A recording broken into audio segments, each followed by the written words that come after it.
machine.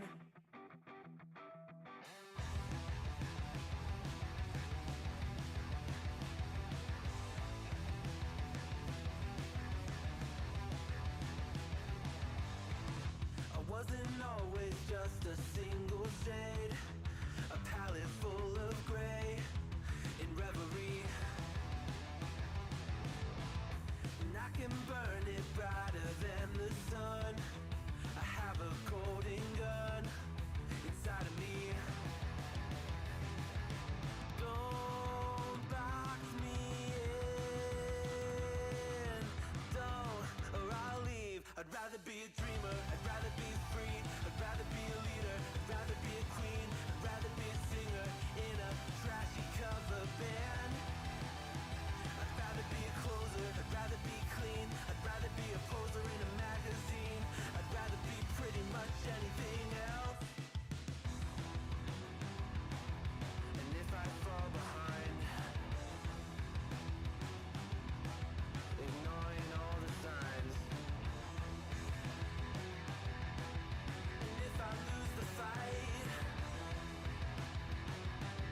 I still rage against the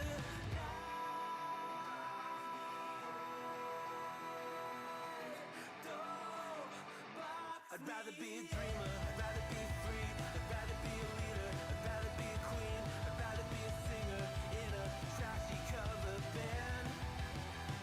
I'd rather be a closer, I'd rather be clean, I'd rather be a poser in a magazine, I'd rather be pretty much anything else than your machine.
Welcome to the Tuesday stream. I hope everyone's having an awesome Tuesday. Welcome, everybody. Wolfclan, welcome.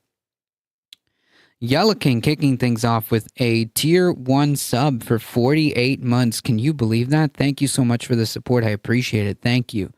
Thank you. Wolfclan, welcome. Michael Hassler, welcome. I hope everyone is doing is doing okay. And I hope everyone had a good weekend. Folks, we definitely have a few things, quite a few things actually to talk about in this in this stream. This time, these last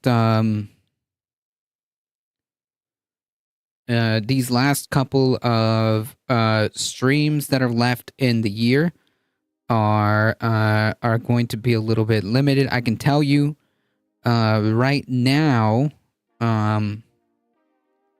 Monday the 23rd most likely will not be streamed. Like, I'm 90% sure there will not be a stream Monday the 23rd. The 24th, I'm pretty sure there's going to be a stream the 24th, and then we're off for Christmas. Although the 24th is going to be probably a short stream, depending on how things go. We'll see. If it doesn't happen, I'll post it on the Discord. Then, of course, the 25th, the 26th, there will be a stream. So that's still going on. And we'll go from there. Mouselander, welcome.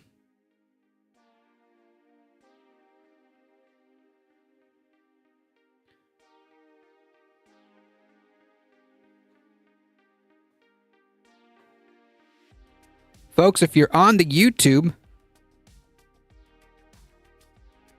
keep hitting that like button. I appreciate it. Yeah, like on the YouTube. So a couple of announcements before we get started. Folks, if you haven't done so, please consider checking out the YouTube channel and hitting subscribe. It really, really does help us out. Follow us here if you haven't done so. Also, join the Substack, folks, or subscribe to the Substack. We've been doing fantastic work over there, and I appreciate if you would subscribe to that. It's completely free. And join the Discord, folks. We do a lot of different events. This Saturday, join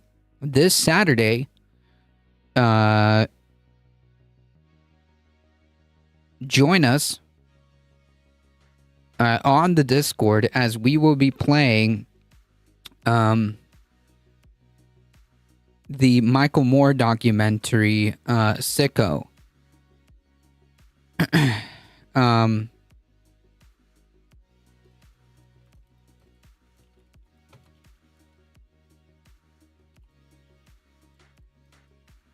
If you're interested in watching it, it's completely free on YouTube, by the way.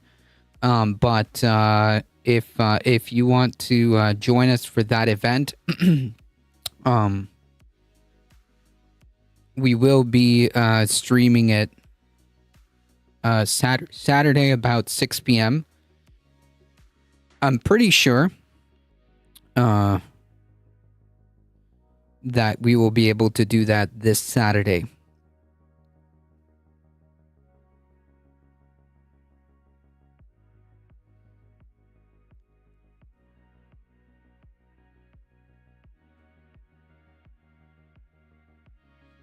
Tomorrow,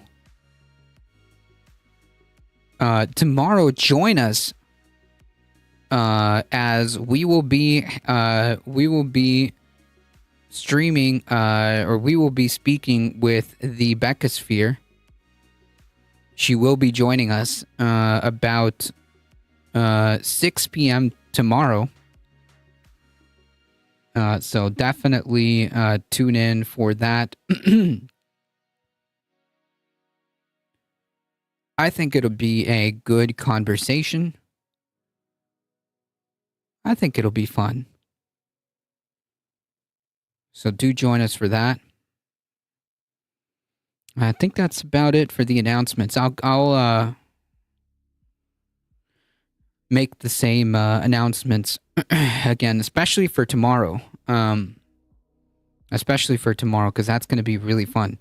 And I highly recommend you tune into tomorrow's stream. I'll also be posting a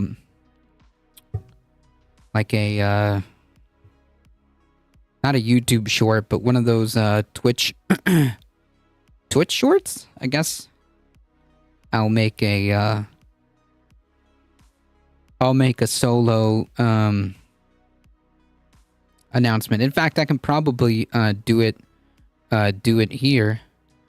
I'll just rip it off this segment here off the stream. Folks, tomorrow, join us at 6 p.m. We will be speaking with the Beckosphere.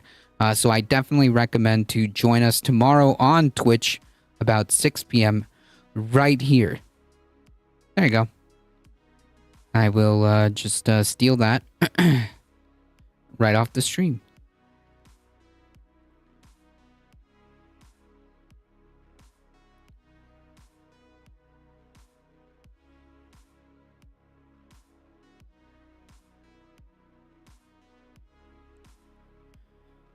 All right, folks, let's get started. We have a few things to go through.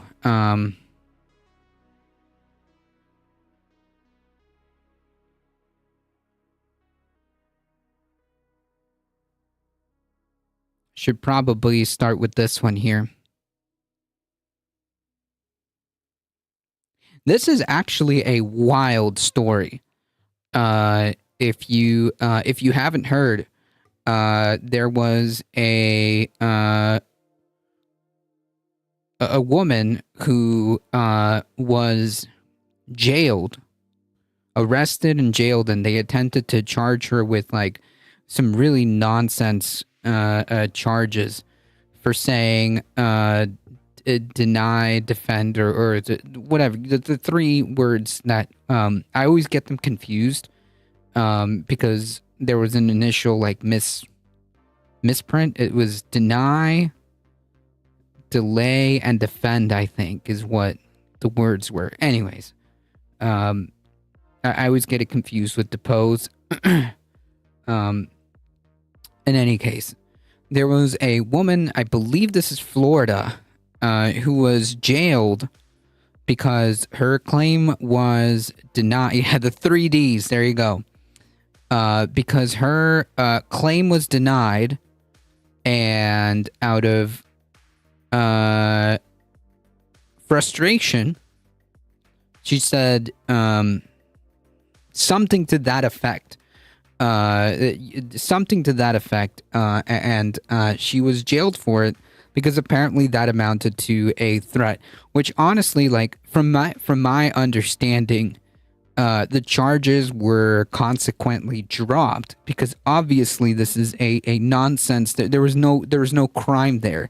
There was no articulable crime that was committed. There was no direct threat to anyone, actually, not just to the person on the phone, but to the company. There was no direct threat at all to that company.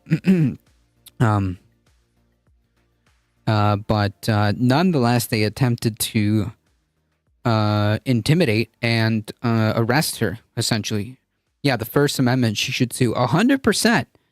100%. That's exactly correct. Because that is a gross violation of the First Amendment. At no point did she say anything remotely close to anything being considered a possible threat, a credible, articulable threat, where she had the means and ability to carry out that threat. She literally said the three words, "That's it," and I think she said, "You're next." But that is not enough. And you're right. She should sue. She should sue. She should really look into getting a good lawyer and suing. I forget where this was. Was this like in Tampa or Sarasota, or I can't remember.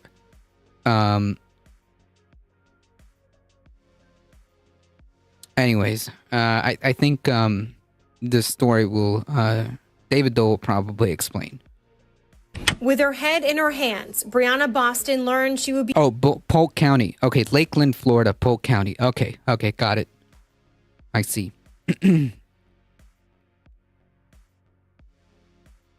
held in jail on $100,000 bond. Well, this story is absolutely insane. A 42-year-old mother of 3 is behind bars. Yeah, just to be clear also, like, you know what's really messed up about this whole thing? And we were just talking about this, is that the bail that she posted, she's not getting that back. So those thousands and thousands of dollars that she had to pay, she's not getting that back. And that is extremely messed up over what is obviously BS charges. She's not getting any of that back.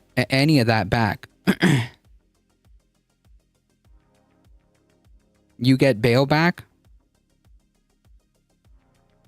But if you pay that money to a bond, to a bondsman, you don't get that back, right? You pay that 10% or 5% or whatever percent, and that's gone.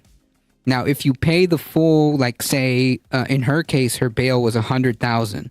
If you pay the $100,000, you get that money back if you show up to court. I'm just okay. So you're right. I'm just assuming because like I don't know, like maybe she did have $100,000 like that. But I'm assuming that she had to get a bail's bondsman to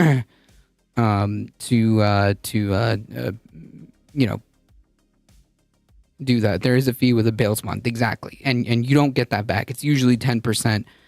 I don't know how it is nowadays, but it's usually whatever percentage of the bail. Which in a bail of $100,000, that's a lot of freaking money, man. That's a lot of money. That's gone. Presumably assuming that she used the bail's bond. As for Harkin, welcome. Is Florida already fash? That's been the case for a while, my friend. I mean, we're jailing mothers for saying 3 words, literally. So yeah. On $100,000 bail and facing up to 15 years in prison over an empty threat made to a health insurance company at the end of a call. So I'm going to get to the details of the story, including I'm going to be honest, I don't even know if I would even interpret it as an empty threat. Like, I would interpret it as, like, a frustrated comment. Because, like, a threat would be something to the effect of, like, oh, I'm gonna do whatever. I'm going to X. You know, I'm going to go over there and do whatever. But, like, she didn't even articulate that, as far as I know. Like, the entire story is just like BS to me, and it is wild that this is even a thing. A clip from a local news report. I'm also going to get to what the New York Times is doing right now, which is amazing, as well as a clip from the United Healthcare CEO, a recently leaked clip, and MSNBC's coverage of that, which I found encouraging, at least the coverage of it. But first, here is this. This is why cashless bail is so freaking important. and so like instrumental in or at least it's important to criminal justice reform, because like someone like this who is not a criminal and held up on some on some BS charges shouldn't have to suffer financially for this. Story. This is out of Florida, in Lakeland. Lakeland woman threatened. Oh, I'm not even showing the video. I'm sorry, guys. 1 second. I'm here getting ahead of myself. I'm sorry, chat.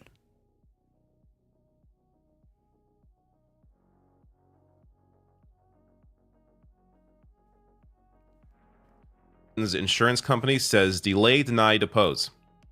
So she ended a call to an insurance company with the Depose. words delay, There you deny, go. depose. And then they arrested her. Yep. Michael Haster is correct. Depose. I get, because I think the book's name is denied. Is delay. Is deny, delay, defend. I think is the book title. That this was. Wait a minute. Give me a second. Because I think. Is it deny, delay, depose?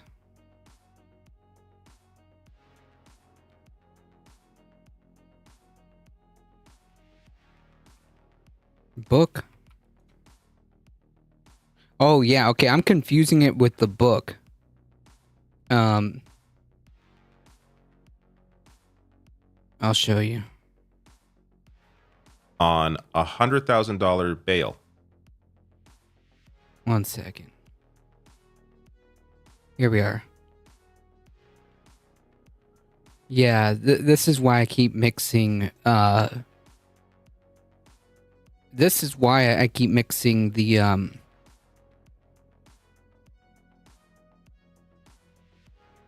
Oh wait, no, there is a book called Deny, Defend, and Depose. Okay, now I'm really freaking confused. But this is the original reference right here, how insurance companies don't pay claims. Okay, anyways, I'm getting off track. I actually want to read that book. Throwing up to 15 years in prison at her. Before I get to more details, I saw this online. There's a lot of reactions online, and people are obviously outraged over how insane this is. But Spuddy here, I think this makes an accurate point, since I experienced worse as well. Says, I get harsher death threats than that playing video games. It's true. I get worse in YouTube comments. Right. Like, I don't know who said this, but like, I don't know if it was the serfs, or maybe a comment underneath the serfs or something to that effect, or maybe it was a different pundit, but political pundit or political channel, but they said something to the effect of like, if this can get you arrested, then like 90% of like Xbox Live chat would be arrested. Just kind of riffing off this, and I completely agree. It's absurd. It is absurd. Deny, deflect, delay is a strategy of lying. Is the strategy lying strategy of politicians and their lawyers. Gotcha. Gotcha. How can anybody possibly think what she's facing makes sense in any way at all? Especially considering it does if you live in a authoritarian government who uses any opportunity to be more authoritarian.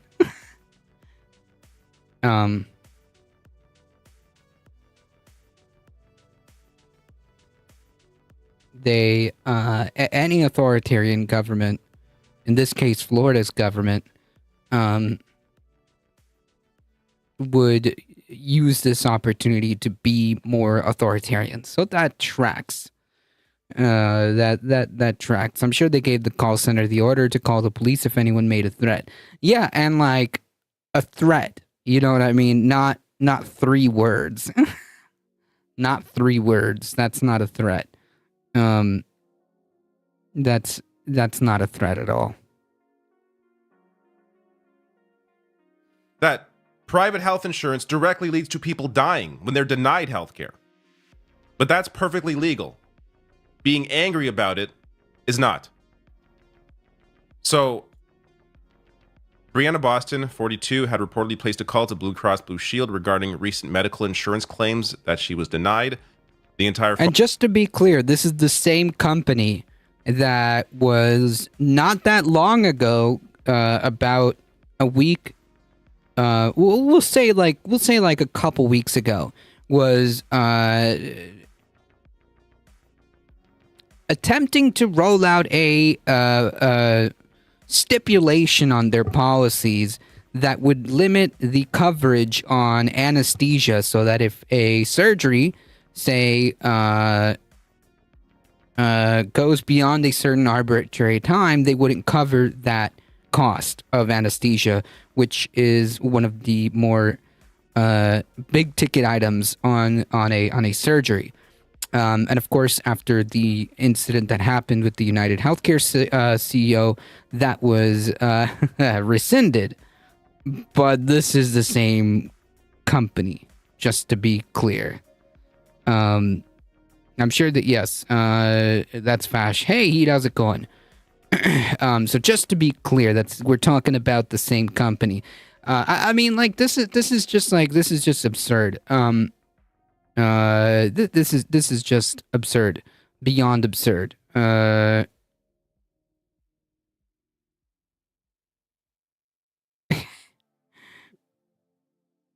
I didn't even know that was a thing. It's okay. Anywho, the whole thing is absurd. Private health insurance just should not exist. I mean, like, literally, just a couple days ago, yeah, my phone be whack. It's all good. Just a couple days ago, my friend is still fighting her insurance company to get her daughter's EpiPen to be covered. They originally said that the EpiPen wasn't going to be covered, but there was an alternative, and to file the paperwork to see if she could be covered for the alternative. Then she filed that paperwork, and got, I don't know if it's an automated response, but she got a response saying like, "Oh, by the way, we don't cover that." Yes, that's why she's filing for the alternative. Like, it's so absurd. Like, there should be no reason as to why you should be going back and forth between your health insurance company, your doctor who's trying to prescribe you whatever it is that you need, and the pharmacy, and like, this is just nonsense. This is just nonsense. If your doctor says that you need to be prescribed an EpiPen, that is the end of the story, right? Like, that is the end of that discussion. You take that prescription with your universal healthcare card, you take it to the pharmacy, you pay the flat fee, could be like $10 or whatever, and that's it. That's the end of that story. And it's absurd. It really is. They say good health is priceless, but I think insurance companies are taking that to heart. Seriously. Seriously, they can just say no until you're exhausted. Totally legal. Yep. Phone call was recorded according to the affidavit. This is from her lawyer saying, quote, "My client is 42, married mother of 3, never had any criminal charges or convictions. May you release her on her own recognizance," her attorney Jim Headley said to a judge during her first appearance in court. However, the judge set her bond at $100,000, stating, quote, "I do find that the bond of $100,000 is appropriate considering the status of our country at this point." That is such BS. That is such BS. You know, that judge needs to be kicked off the bench. That judge needs to be kicked off the bench. Seriously. The bullshit insurance companies all stopped covering my son's diapers. They won't because it's 10 to 15 cents more each diaper than the shit fabric like diapers. A box of 96 diapers cost $86. Holy crap. Wow. So one person's being made an example of for the entire country. Is that justice? Nope. Remember, the only purpose, it seems, that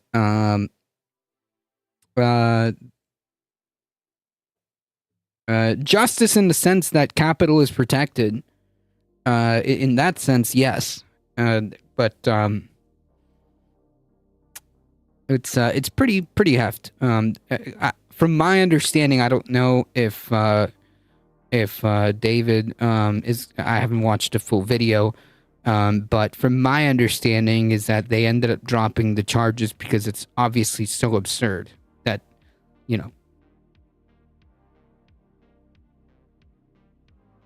So let me get this straight. The judge thinks that a $100,000 bond makes total sense because of the status of the country. Not because this woman's a threat. She clearly isn't.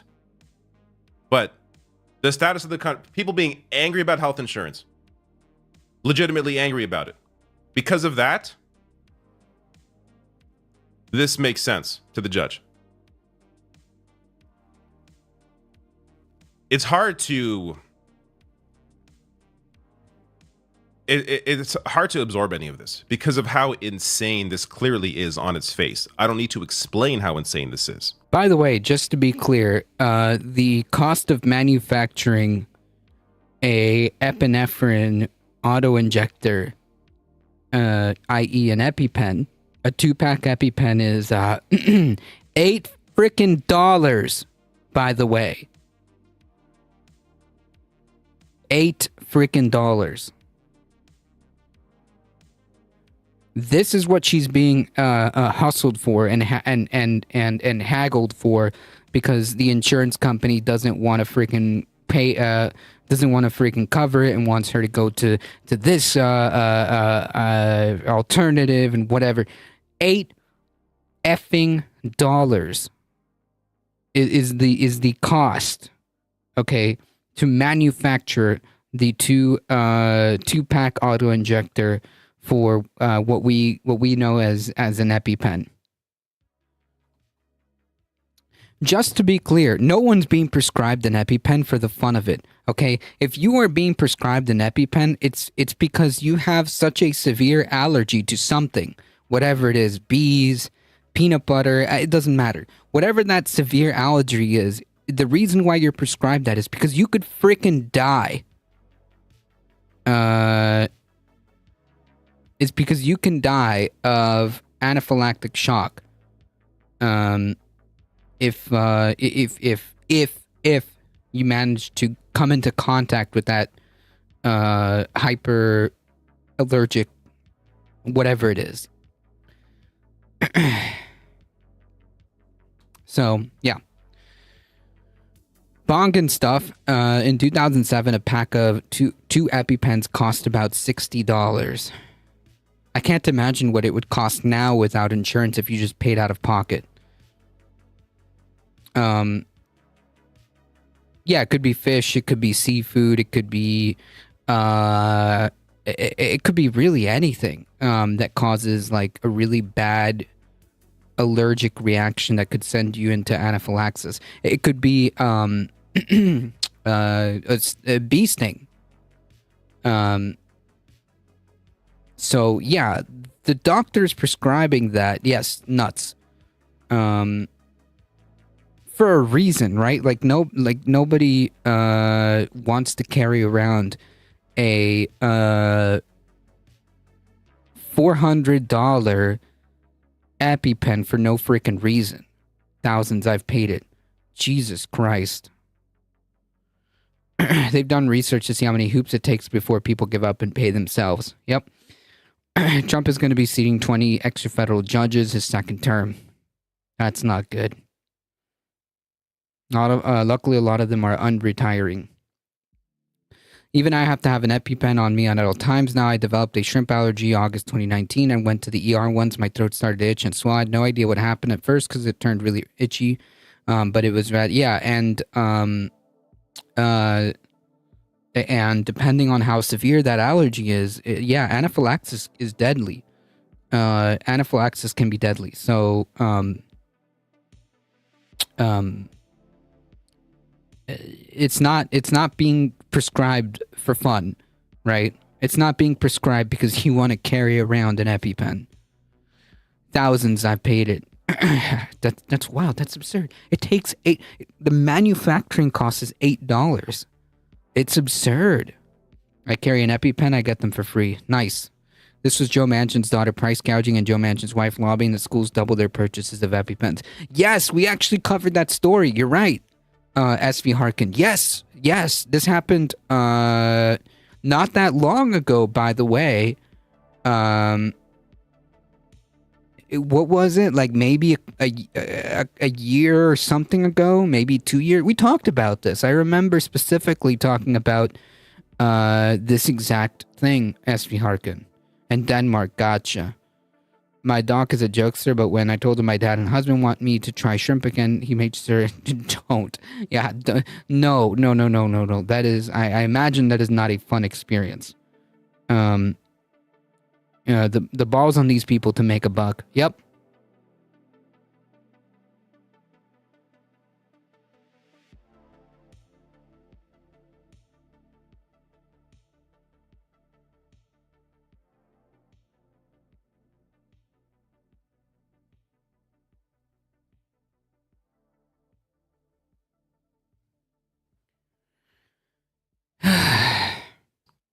Listen, you want to skip this ad. I would too. But what if I told you there's a skip ads for everybody? But what if I told you I don't care?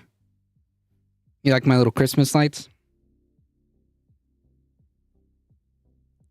Appreciate that.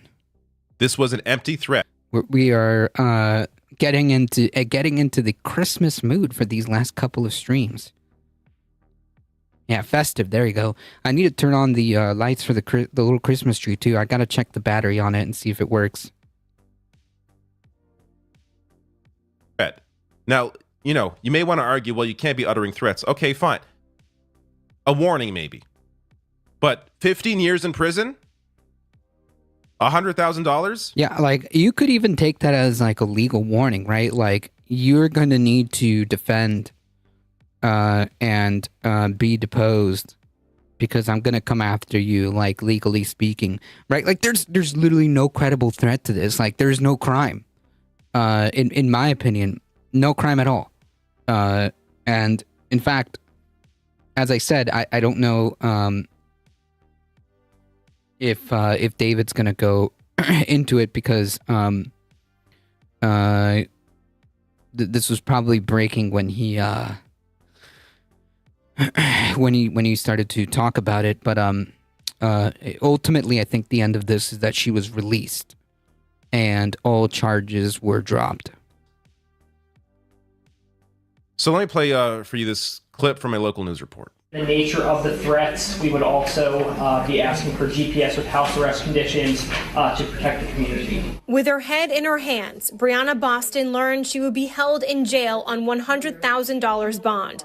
The Polk County judge adding the bond was appropriate given the, quote, status of our country. It's not like she's a child. She's 42 years old, so we're not dealing with a child here. She should certainly know better. Lakeland Police Chief Sam Taylor says his department was contacted by the FBI Tuesday. Authorities say in a recorded phone call.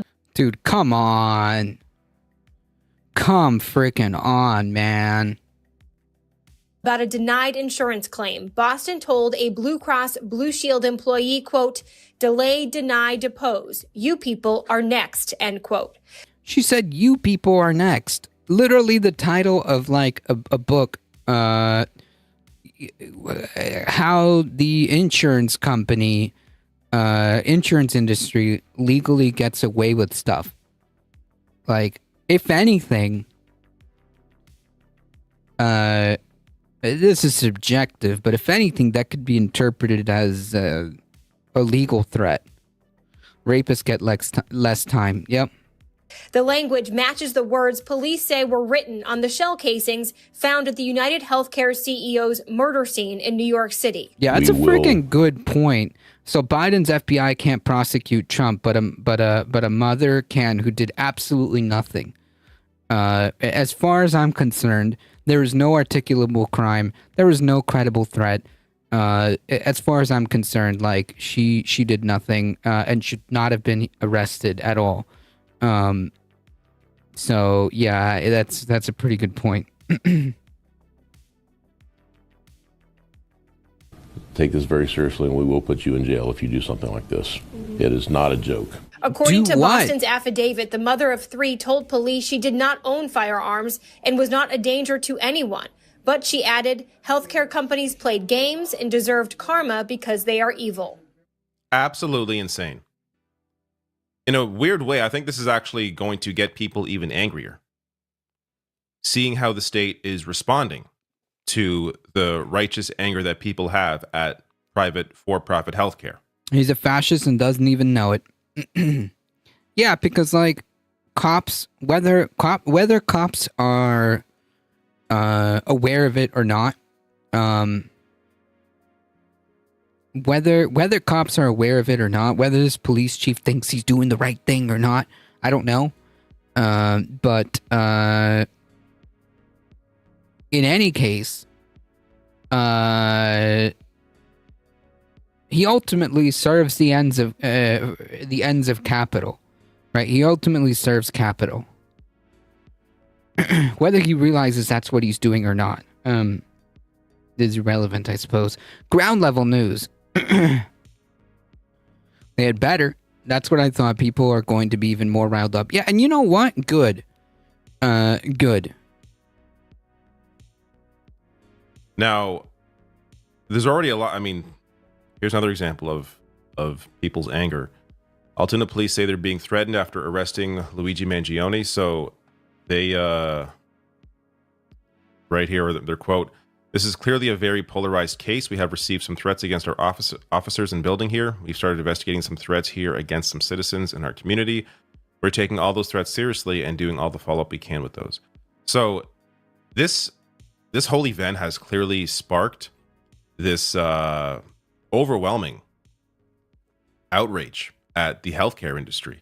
It's wild that, you know, there have been ongoing discussions, at least at times, about how insane for-profit healthcare is during the Bernie Sanders run for president in 2016 and 2020 during those primaries. New York City is charging Luigi with terrorism. That's bull. That's bull. I can't see that going. I can't see a jury convicting Luigi of terrorism, right? Like I just can't see it. But I don't know. Maybe they will. It was, at least in political media and people following it, a lot of discussion around how insane for-profit healthcare is. But it hasn't seemed to really ignite people, or at least ignite the sort of political or politics-free discussion around healthcare that this has. And I think it's because this is really a politics-free discussion. We aren't talking about, you know, healthcare in the context of a Democratic primary. Well, to be fair, I think it is a political discussion, regardless, because you are going to need politics to make universal healthcare a thing, right? So it is political. You need political power to make that happen. You are having political discussions. Like, I think, you know, not to be nitpicky, I guess, but like, I think what he's trying to say is that it transcends political divides. Transcends political divides. But inherently, it has to be a political it is a political discussion, right? Like, the people that would be able to make this happen are politicians. The way you would make universal healthcare happen is through legislation. But whatever, this is nitpicky. The Ponder Monkey, welcome. CEO is now a protected status. Yeah, jury nullification. Exactly. That's a word without a meaning, apparently. The for-profit healthcare is terrorism. They keep their subscribers terrorized about using their services, whether they'll be able to use it. Correct. Parts of the discussion is that for-profit healthcare leads to massive social murder. Right. Exactly. And I think that that's important because if you can, incidentally, that is the theme or topic of the upcoming article for the Substack. I finished the article, by the way. So I'm going to be posting that after stream. I was working on it earlier today, and I finished it. So that's going to be tonight or after stream, I guess. I'm going to post it. Incidentally, yes, if we can agree that health insurance companies, the for-profit healthcare system does lead to people dying because of the policies and incentives that they have, then we can extrapolate that to other things, right? Why we could apply the same logic to, for example, the fossil fuel industry. Terrorism legally is a very narrow thing that is usually hard to prove, right? So I don't know. I don't see it. I don't see it happening.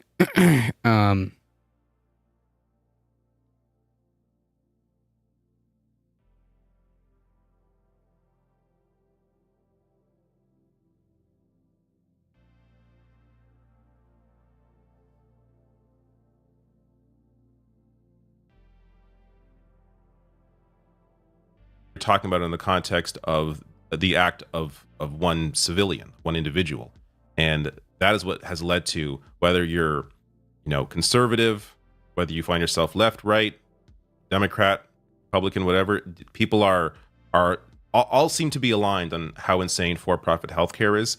It's just a matter of also understanding the immense power that for-profit healthcare has on politics, the amount of money they pour into both parties, which is why you only have a handful of people like a Bernie Sanders, like Alexandria Ocasio-Cortez. What a shithole indeed. Nearly killed me a time or two. Yikes.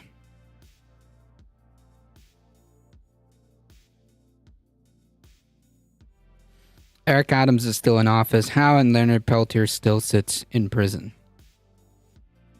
Rashida Tlaib, Ilhan Omar, a handful of people that all are siding with Democrats, or all are Democrats, minus Bernie, who's independent, that are arguing for, a single payer system and have been discussing this issue well before this event came up. But this will hopefully continue. This kind of discussion needs to continue in order for politicians to actually feel any kind of pressure to do anything. Now, Ken Klippenstein shared this. So I actually got a couple things on the New York Times, because it is just wild what they're doing over there. But New York Times doesn't want you to see shooter's face. So an internal New York Times message, or messages, about its coverage of alleged gunman Luigi Mangione has been leaked to me, and the contents are revealing. On Tuesday, management said, quote, "The news value and public service of showing his face is diminishing, instructing staff to dial back its use of such photos." It also directed Luigi's manifesto not be published in the paper. So actively trying to, they're Exactly. The New York Times doing everyone a solid by not by making sure not too many thirst traps are posted. Ken was on Democracy Now! Ken Klippenstein's a pretty freaking good journalist. The whole reason they're doing this is to try and avoid, I guess, the impact that this event has had too on late. people and their anger at the industry. And Ken Klippenstein links to a couple examples here. So this is one example where they don't show his face, they just show his back. Another story on it where they just show a building. So they're actively trying to avoid showing his face. Now, this gets to this insane story. They won't show the guy's face, but they will show an op-ed from United Health Group CEO where he says the healthcare system is flawed, let's fix it.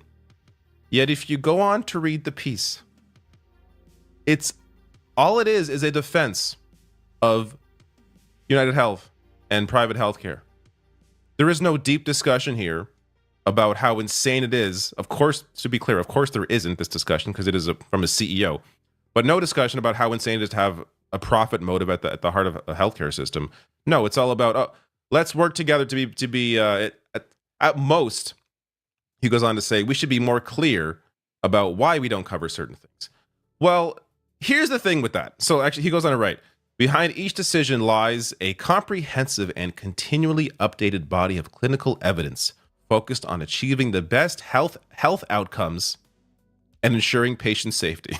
Which that is not what their responsibility is. Their responsibility is to shareholders as a private corporation. Right, like, come on, man. Don't try to freaking, like, BS. Don't try to freaking BS us, man. As long as a corporation, industry, private, as long as it's a private entity, as long as it is a private enterprise, its sole purpose is to generate profit.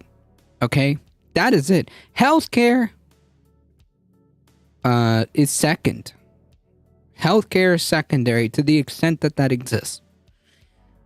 The Times knows that most people won't read beyond the misleading headline. Reports on reason is one word profits. Currently trying to dislodge food from one of my broken teeth. No fix in sight. Yikes. That's really rough.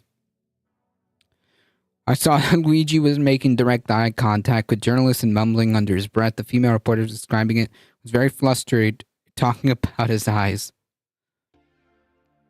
Well, they have to say it that way to get companies to use them. And we know that is a fact because of this story that came out a year ago. This is from ProPublica.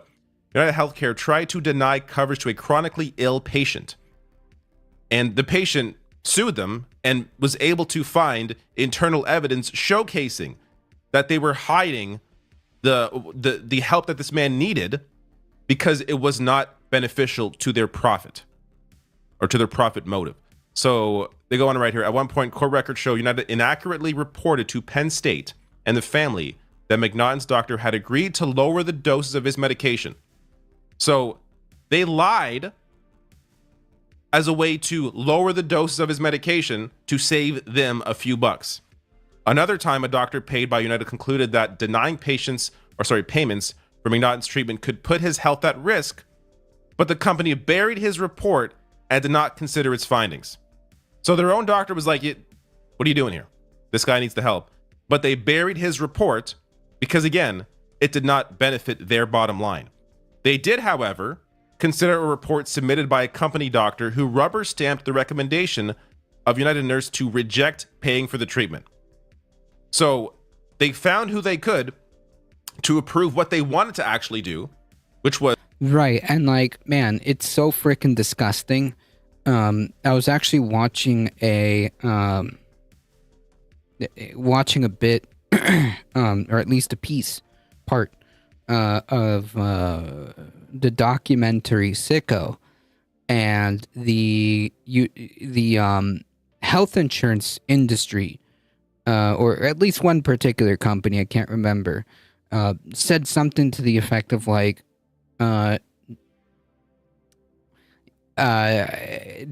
don't be afraid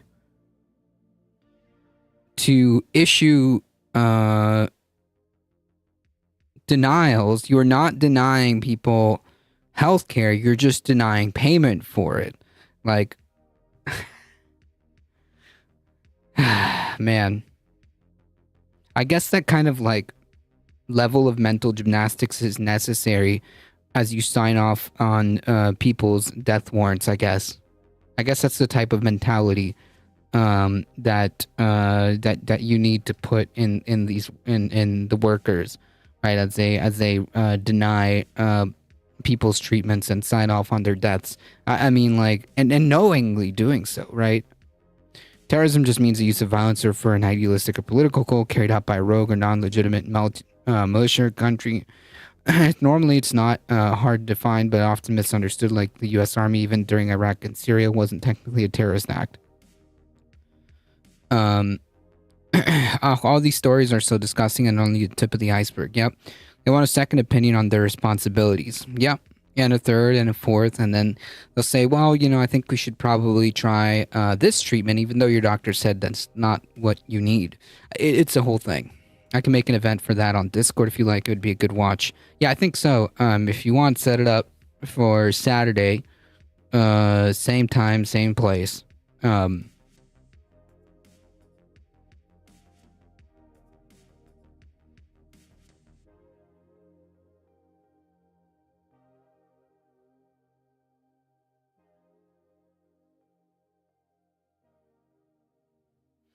They're using the system to change the way doctors treat their patients. One doctor told me I didn't want a real diagnosis. Like, what the heck did he mean? Yeah, exactly. Like, oh yeah, no. I just wanted to be diagnosed with X condition. Like, yeah, exactly. Same channel too. 20. I want to say the 21st, right? Because that's this upcoming Saturday, is it not? I'm confused. Yeah, this upcoming Saturday. Yeah, that's right. The 21st.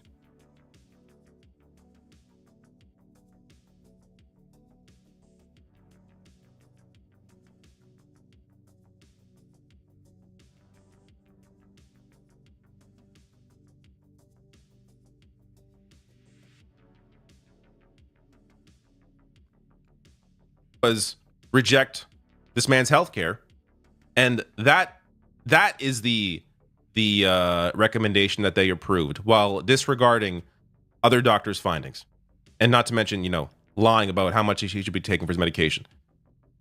So this idea that this company that, to be clear, not just United Health, that any private insurer cares about people or that they put people first is, of course, wrong.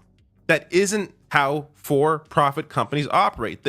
They have a fiduciary responsibility to their shareholders. And in fact, on that point, MSNBC discusses the leaked clip from United Healthcare, and watch their discussion on it as well. I'm encouraged by seeing reports like this from places like MSNBC, because you don't normally see this kind of coverage, at least this kind of consistent coverage on healthcare or criticism of healthcare. But here it is. As you mentioned, United Health Group. This is their CEO, Andrew Whitty. This is an internal video that was leaked to journalist Ken Klipperstein. Take a listen. Are going to make sure that we not only acknowledge and honor that legacy of Brian, but we'll continue it. Our role is a critical role, and we make sure that care is safe, appropriate, and is delivered when people need it. Yeah, none of that happens, though, right? Like, the pressures that exist. Particularly United Healthcare is egregious in this. They will do everything that they can to make sure that you don't get that treatment. So, like, this is all just BS. Everything that's coming out of this guy's mouth is just straight up BS. Yeah, cash the checks. If you get really sick, make sure that you speak with someone that understands the system and your insurance plan. Otherwise, you will get denied. Yep. I don't get to go get care when I know I should for fear of hitting costs and hassle with insurance. Yeah, and that's kind of like that's the point, right? Like they bank on that. They want that to happen. Exactly, and that's really, really, really, really freaking disgusting. For unsafe care or for unnecessary care to be delivered in a way which makes the whole system too complex and ultimately unsustainable. The idea of unnecessary care. If you need anti-nausea medication because you can't keep food down, that seems to me to be necessary care, but they're still saying no in cases like that. These gentlemen have something called fiduciary responsibility. That means they have to, of course, return as much money to their shareholders as possible. That's their legal responsibility. Just to be clear, there's no such thing as unnecessary care. That doesn't exist. What is unnecessary care? Right? Like you just walk in, you just volunteered to walk into a hospital. I don't get it. There's no such thing as unnecessary care. I prefer the NHS or Swedish model of healthcare. Everyone has basic and free access to healthcare if it is necessary. But if you're rich and want to skip the wait lines or have experimental treatment, you go private. But understand the U.S. healthcare system is set up more like a garage service or business, right? It's set up. It's set up like a It's set up like a business, and a business primary motive is to make profit, right? And that comes at the cost of whatever is necessary, right? In this case, healthcare. Globus the Elder, welcome. The for-profit company that bought my school clinic, their motto is not to overtreat patients. A couple of doctors, my doctors have made fun of this. Yeah, like, what is overtreatment? Like, I don't get it. Like, are you for funsies? Just like prescribing like extra medication? Like, I don't get it. Like, what is overtreatment? Like, if you get a broken arm, you get your arm like super awesome fixed. Like, I don't know. What is an overtreatment? That doesn't exist either. I think it gets to the point of what Trump said: if you don't test it, then it doesn't exist. Just like as journalists, your responsibility or my responsibility is to tell the truth and inform people. So if people are paying them a premium to pay for their insurance, and in exchange for that premium they're getting care, the company is going to make the most money for shareholders by providing the least care. So to them, it makes a lot of sense to determine things that are unnecessary. This is why the debate over healthcare is over. There is no debate. The insurance term is overutilization. Gotcha. I love getting saline shots, just a placebo, because I love needles so much. Yeah, true. Screening follow-up COVID tests and annual checkups are on that category. The idea is that the competition would encourage one business to be better than the other. There's no competition in insurance. You're stuck with what your company chooses. Right, because the reason why this kind of has this problem it is because, particularly with health insurance, is because you don't have a choice. Okay? There is no choice. You have to have health care. If you're a human being, you need health care, right?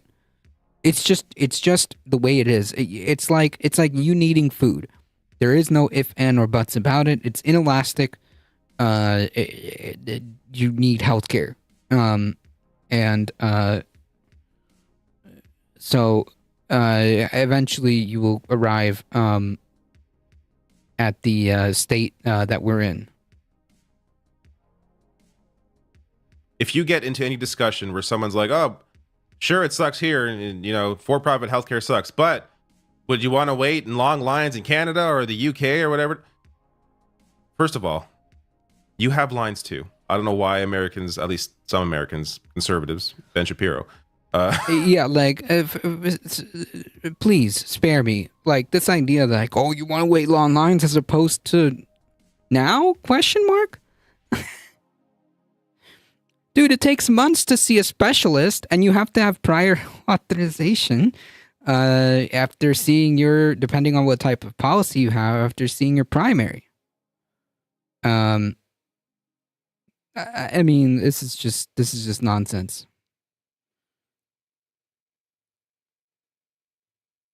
Back to bloodletting and leeches, I guess. Finally, and we know they are collaborating on the denials. Pretend that that healthcare is great. Healthcare actually is great in the U.S. if you are wealthy. Of course it is, because it's a for-profit system. It's a system that is designed to benefit the wealthy. Right, and I don't know who coined the original term, but the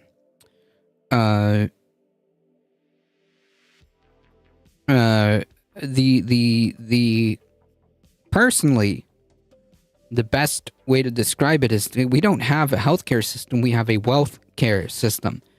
I don't know who coined that term, but it seems to be pretty accurate. Before my clinic went private, you could get it in a couple weeks. Suddenly it's less doctors and 3 months wait. Right, all to save money and cut costs and yada yada yada. Mm-hmm. But if you're, the average person, it's not. Because again, we are talking about a system where wealth is prioritized. People argue, oh, but there's rationing in universal, single payer systems, or the UK system, a proper public health insurance system. There's rationing. Yeah, rationing based on need. In the US, you have rationing based on wealth. I guess it's up to you what you prefer. Would you rather a system where the wealthy get great health care and everyone else is a crapshoot? Or would you rather a system where need is prioritized? Now, again, I've discussed before, there is no perfect healthcare system. We all got our, gaps, issues. But if you were to ask me, do you want the for-profit American healthcare system, or do you want Canadian healthcare? I'm going to stick with Canadian healthcare, because even though I've had my issues with Canadian healthcare, they are nowhere near the issues that I would have under an American system. And I know that based on the reactions alone. Even I've been, I'm someone who, I've discussed healthcare and American politics for 10 years. Even I was surprised by the overwhelming reaction to the events regarding, Brian Thompson. Because even though I was well aware people are angry about the healthcare system, it's been amazing to see just it's also been bubbling for quite a while. Like, I'm telling you, if you watch the bits and pieces, if you watch Sicko,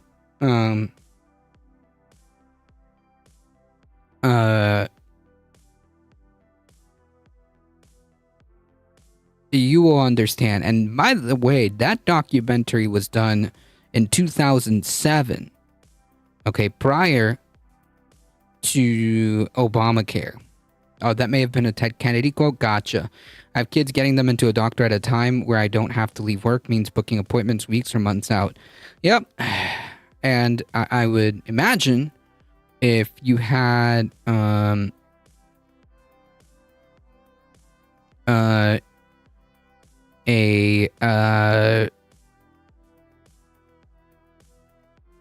public system, I imagine that would make it a little bit easier. Unanimous anger. Part of I think the surprise for me was just that the anger didn't seem like it was there as much during the Democratic primary in 2016 or 2020 when Bernie was talking about Medicare for all. And while he was growing in support, the votes were not there to win those primaries. So that kind of caught me off guard when we get to this story, and it's just like, oh, everyone hates this? Well, where were you before? When you potentially could have had a better system. But, that gets to another issue. A lot of people have busy lives. They don't follow politics closely. They're not voting in a primary. So that's a whole different conversation. But hopefully this has sparked something different, where this kind of righteous anger, this discussion is going to continue and hopefully lead to some mounting pressure on future elections, on politicians to start cutting off private healthcare money and begin really focusing on what people need. Yep. Which is a full which is a universal system.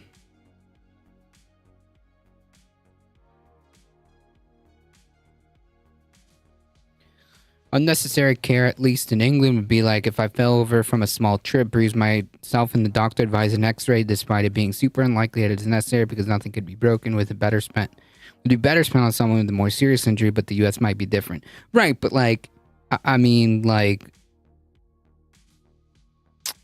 is that a thing? You know what I mean?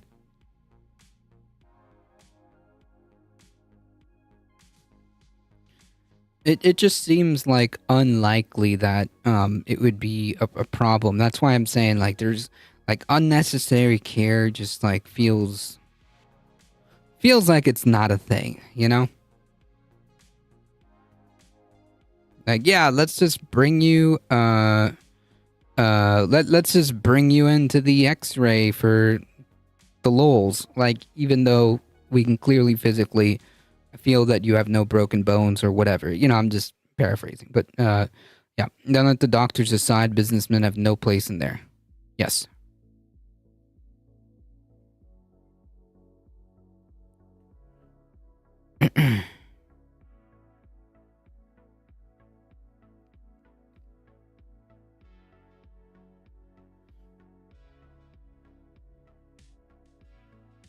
Hey, so this is a thing.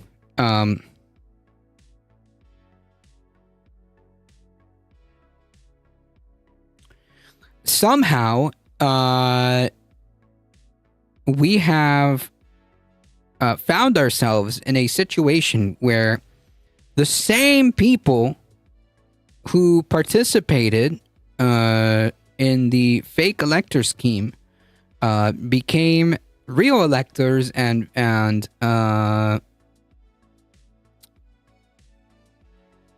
participated in the election. Example, if you live in a wealthy area and you hit your head, you're more likely to get a CAT scan than if you're in a poor area based on your insurance due to the physician being concerned of a possible lawsuit. Huh.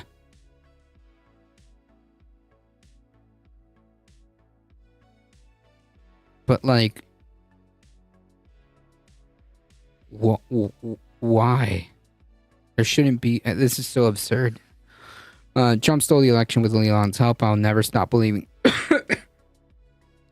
Well, I mean, I think he definitely got a lot of help from Elon just by virtue of the massive platform.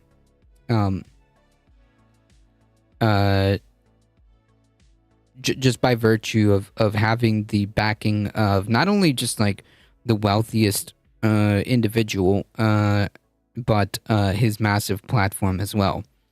Some supporters of President-elect Trump are set to cast their state's electoral votes on Tuesday, while still dealing with felony charges stemming from the last presidential race. This is absurd to be reading out loud, folks. Like, I can't even tell you, like, how absurd this is to just be reading this out loud. 8 of this year's designated Republican presidential electors in Michigan and Nevada were indicted for taking part in what's known as the fake elector scheme to reverse Trump's loss in 2020. 4 years ago, they sent false certificate to like, why? How are they allowed to even participate? This is reason number 2,563,980,000 time, 80,001 as to why the Electoral College should not exist. Right? Like this is absurd, and this is exactly why the Electoral College shouldn't exist. 4 years ago, they sent false certificates to state and federal officials that claimed Trump had won their state's electoral votes. This year, they're expected back as the authorized electors to sign legitimate certificates that formalize Trump's recent victories in their states. This is absurd. I can only really speak for the 2 or 3 nurses and doctors I know, but it's normally either parents demanding it, hypochondriac, or pregnant people. But again, I'm not a medical expert. It might be different.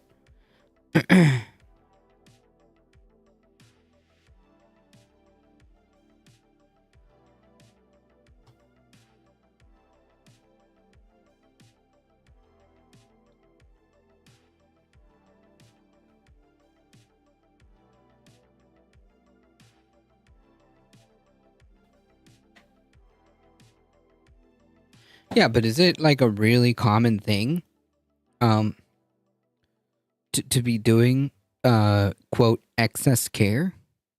Unquote unnecessary care? I don't know.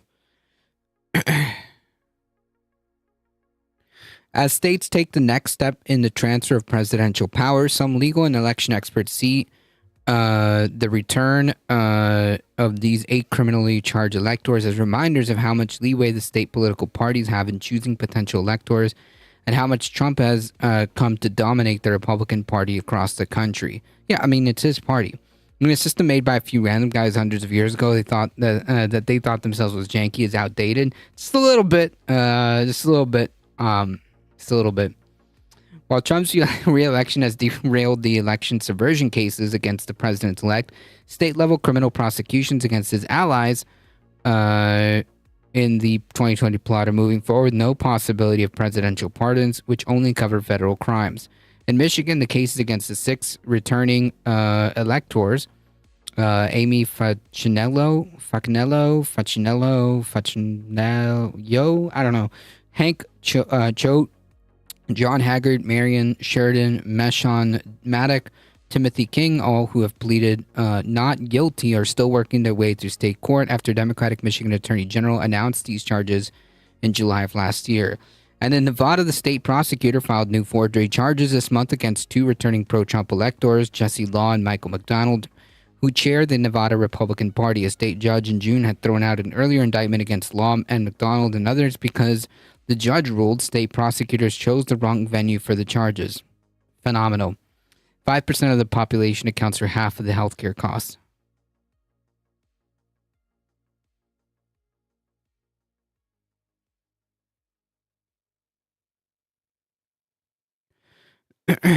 Yeah, you can whisper it to me.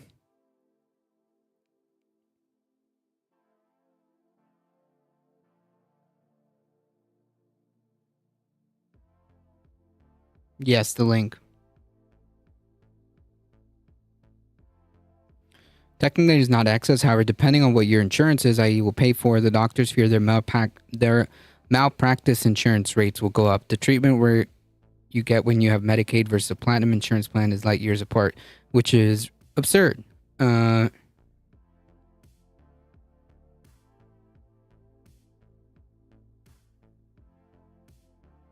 You're right. It is a wealth care system.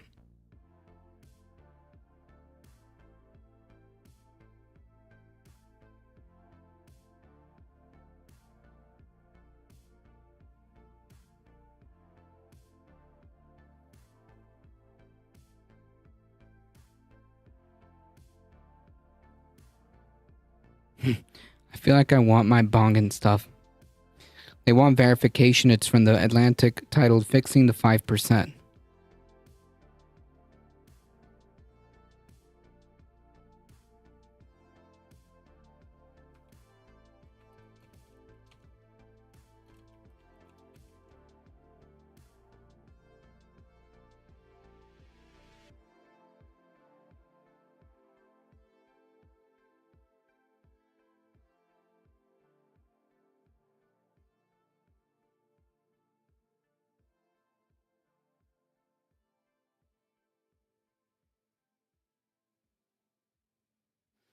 Medicaid requires more paperwork and pays almost nothing. In California, the reason almost no physicians see Medicaid patients. Right, which is a problem, right?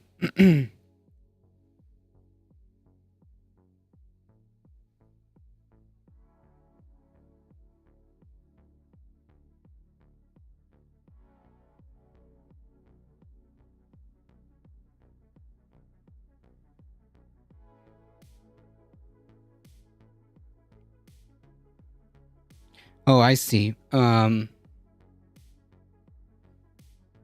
This is behind a paywall, but like honestly,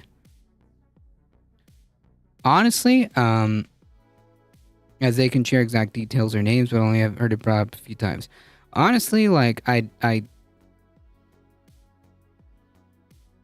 actually like don't care,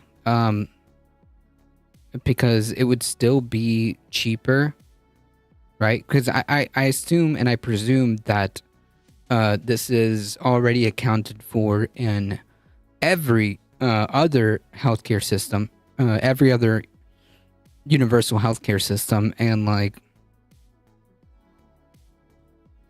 I don't know. I feel like if you wanted to lower costs, then you would have everyone under the same universal plan, which by default makes everyone part of the pool. And therefore,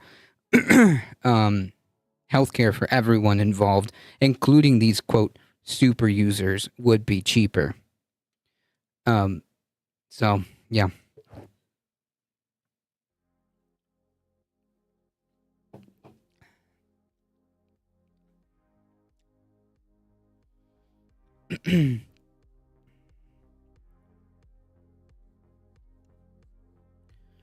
It almost cost them money to see a Medicaid patient.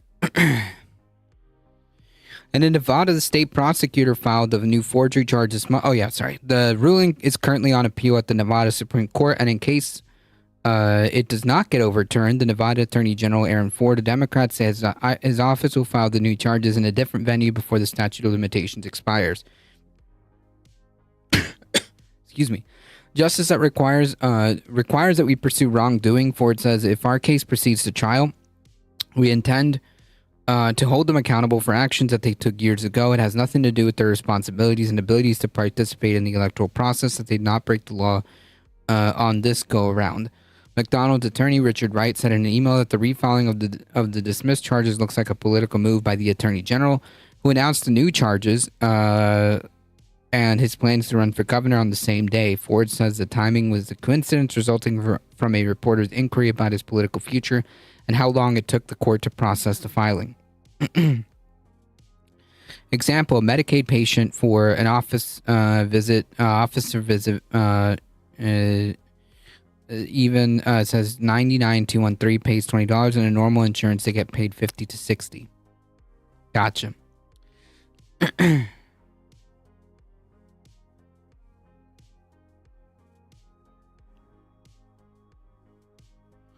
State level prosecutions against the 2020 pro-Trump electors continue as well in Arizona and Georgia. They're also returning Republican electors who are authorized to cast this year's electoral vote in Pennsylvania, where prosecutors have not filed charges after these pro-Trump electors in 2020 signed certificates with caveats that their documents that said the documents would only be used if a court overturned the state election results.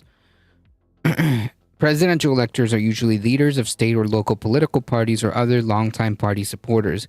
A lot of states are quite lax about the qualifications and who can serve and how they can behave, said Julia Azari, political science professor at Marquette University. In Wisconsin, where unauthorized Republican electors also signed a false certificate in 2020, those electors are now banned by a settlement agreement from serving again in any U.S. presidential election with Trump on the ballot. But, like, it should be every election, right? Like this just cannot be where we have these people legally serving, legally able to be political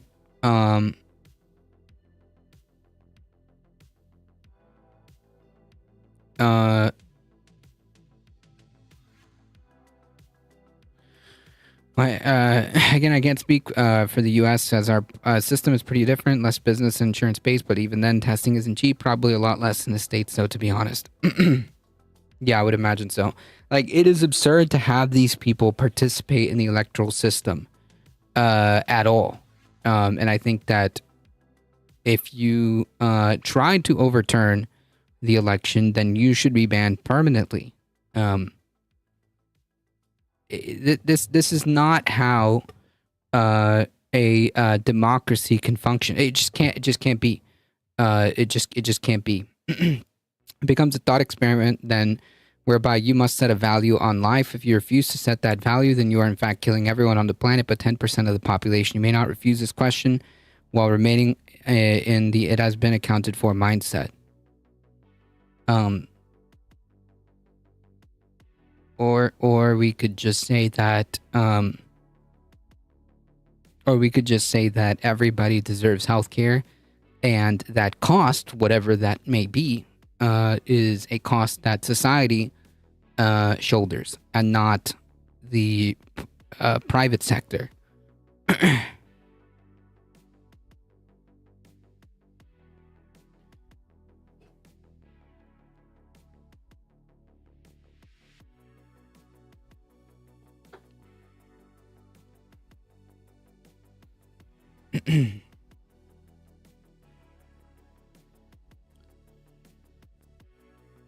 But there are no similar legal barriers for criminally charged electors in Michigan or Nevada. Even if they have been convicted, at least under Michigan law, it would not preclude them from serving as electors, said Barbara McQuaid, a professor at the University of Michigan Law School and a former U.S. attorney during the Obama administration.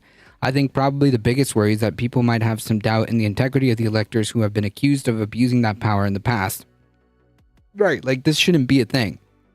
At all.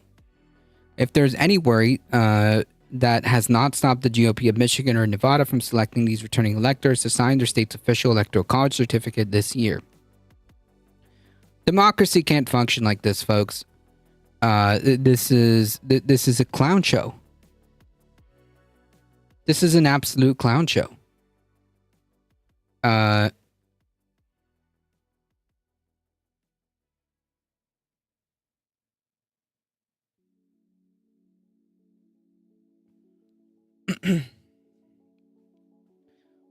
Quote, to include somebody who has been previously accused of forging that document or falsely attesting to a document like that makes an interesting statement, I think, about the charges. McQuaid says, I think it says that they think that the charges are insignificant, unimportant, or maybe some sort of badge of honor. Both the Michigan and Nevada Republican parties did not respond to NPR's request for comment. After Nevada judge dismissed the earlier indictment, the Nevada GOP sent a press release that it was pleased and the judge had reached a correct decision. This year's return to criminally charged electors, as Ari adds, illustrates the ways in which Trump movement has been incredibly successful at dominating the state and local parties and also dominating the narrative around the 2020 election. Still, McQuaid pushes back against the argument that Trump's re-election in 2024 kind of washes away all the sins and that anybody who did anything to get him elected in 2020 has received this sort of blessing of the voters. All of these people are certainly entitled to a presumption of innocence and a due process and a fair trial. But I think it's important for the state attorney general to see through these prosecutions so that people understand that this was a big deal and not something that we just kind of shrug our shoulders on and move on. Yeah, the normalization of this is the problem. I mean, like this is absurd. This is beyond absurd. That this is a thing.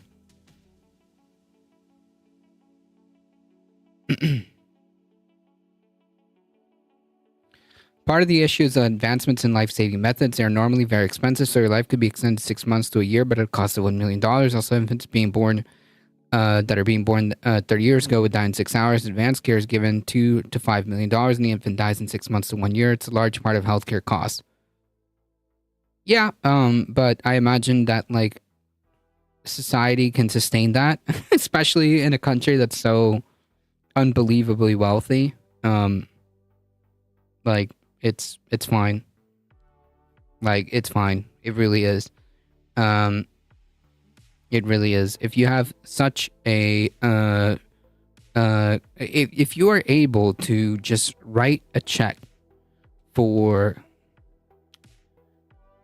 I don't know, $895 billion for the defense industry, or for the defense, right? Then I'm pretty sure that we can kind of scoop some of that money and be able to afford that. I mean, the only real answer is either objectivist for you of value of life as a stoic or more humanitarian view on the value of life doesn't account for the capital. I'm saying that, it shouldn't account for capital because it wouldn't exist, right? You wouldn't have a private system. You would have a public system where that cost, where those costs are shared, right? They're costs that are shared by society because we as a society have deemed that like healthcare is kind of important. It's something that everybody as a working adult would be paying into. Give me 1 second, folks. 1 second. I just need to turn off my heater. 1 second. It's getting hot in here. 1 sec.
That is an absurd, that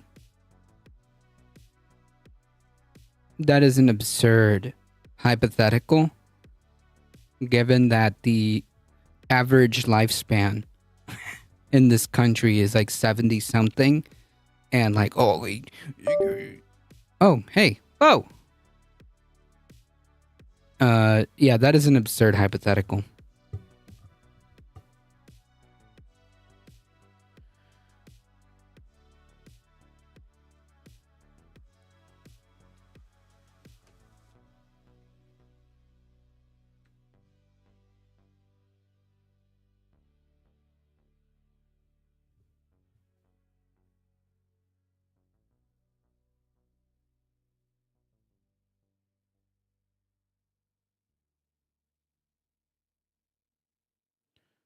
What cracks in the logic?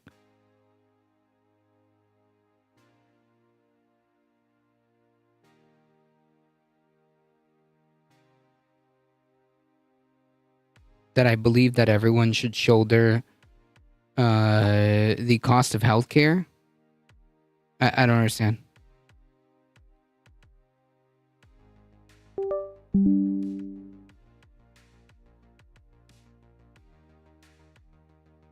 For everyone at all times? Yes. What's the problem? Everyone deserves healthcare. Period. Full stop. Like, no one has this issue. No one has this conundrum in other countries, right? Like, regardless of cost. Yes. Because we already put that cost into it. We've agreed as society, that healthcare is important. And therefore everyone gets universal healthcare. That's it. It's really that simple. Even the 100-year-old bill of 1 million per second billed to the population. Dude, that is an absurd hypothetical. But yes, everyone should be a part of that healthcare system. No matter what. It's that simple. Or we deny every claim ever. We can go to that extreme too. Better to be closer to the first extreme, right? Like, first of all, that is an absurd hypothetical. That's like saying, like, oh, so you would perform abortions at 9 months and at 8 months and the 364 day? Yeah, is that how you would perform abortions, dude? That's not how that works. But yes, everyone should have healthcare. It is. Literally, like, no other country has this problem. No other country has this problem.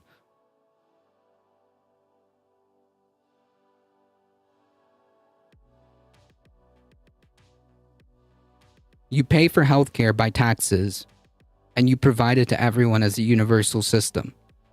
End of story. Like, literally, that no other country has this issue, okay?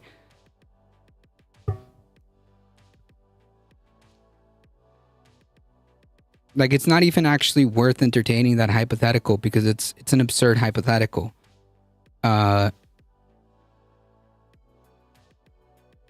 how many 100-year-olds exist? First of all, you can probably count them. You live in an absurd ideology. True, dude, because I want healthcare for everybody.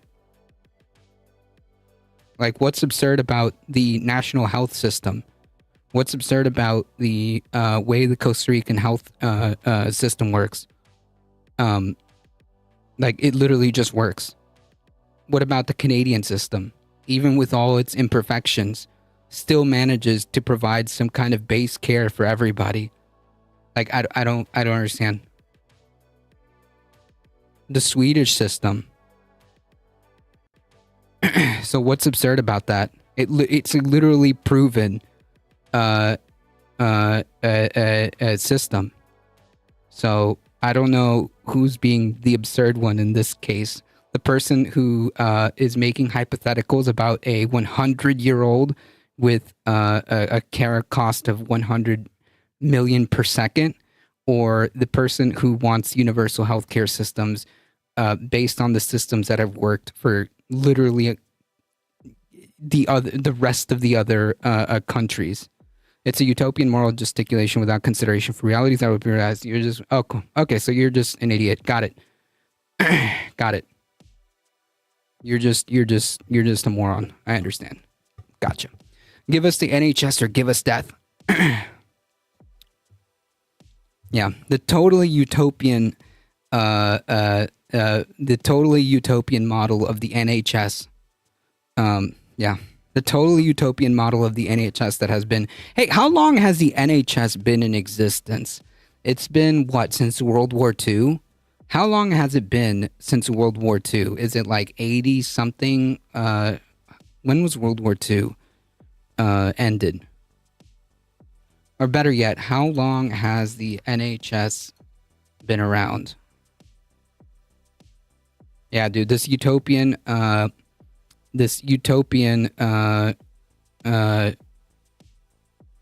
system that has been around since 1948. Germany started an NHS in 1883.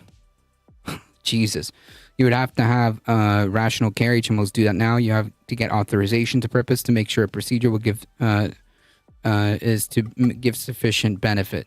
Yeah, HMOs shouldn't exist. Like, none of this should exist. It just shouldn't. None of this should exist at all. Like, I'm sorry, but I don't need, like, HMOs or any of that. I just need a doctor and a universal purse that will fund the care that those doctors and specialists provide. Like, it's that simple. The way that all of these universal systems work, from the German system, which is actually pretty freaking decent, by the way, to the way the German system worked, the way the UK system is actually pretty good too, or was before conservatives started ripping it, trying to cut its funding. But the NHS, even now, the NHS is pretty freaking like, if you go to a Brit and tell them that you should abolish the NHS, they would look at you like you're crazy.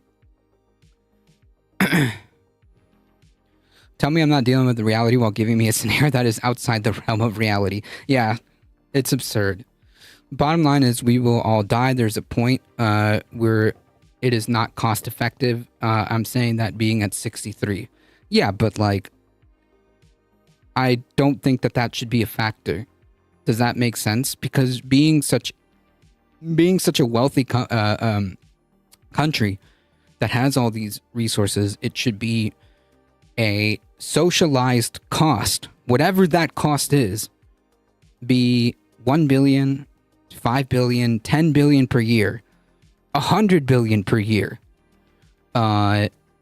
to fund a national health system that would provide baseline care for everybody, where you don't have to worry about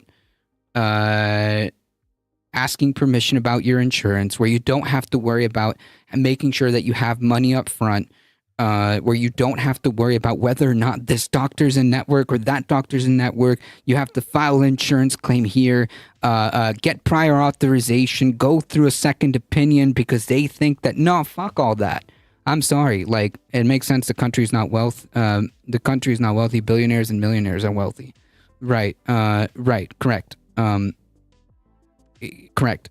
So like, it's just a tried and, yes, we have death panels for profit. We have tried and true examples that we can point to that, that is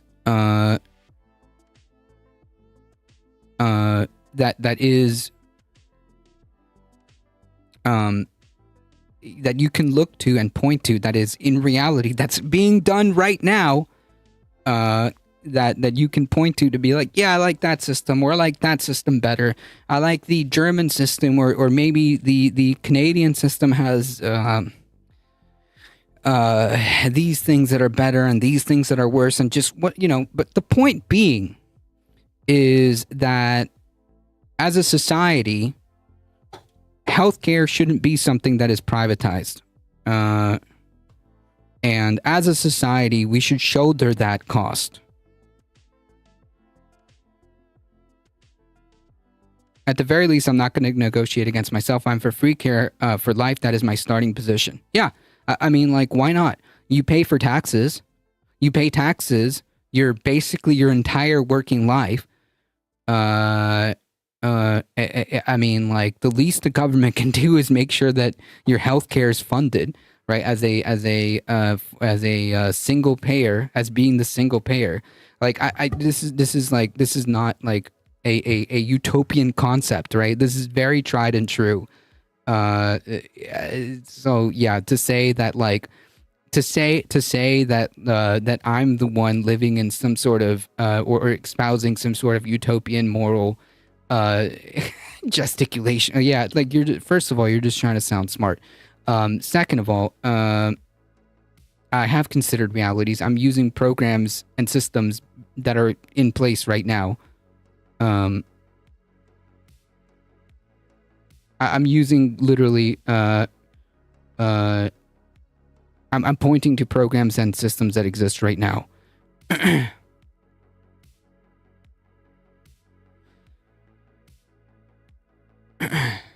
So, anyways.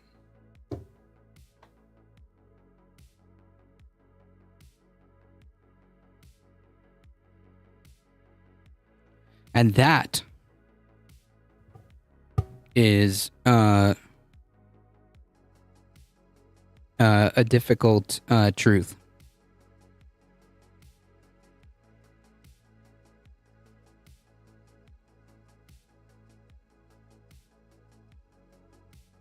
Yahtzee.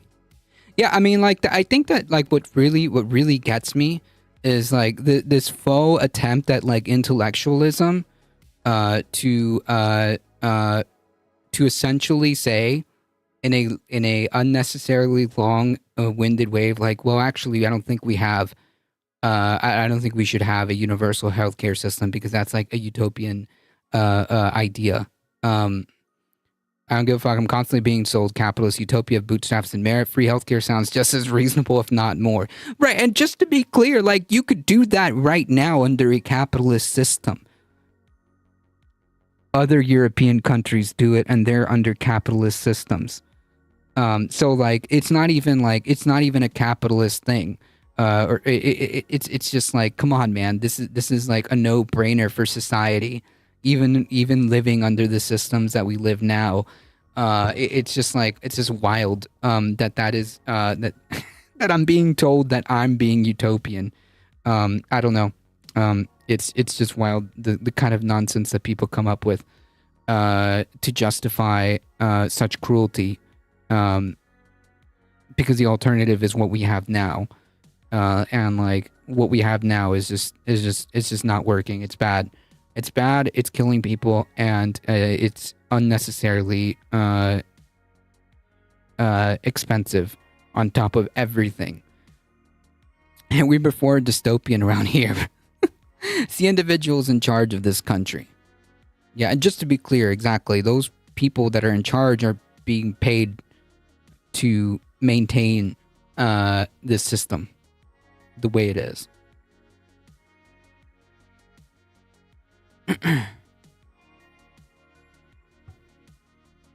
Correct. Correct.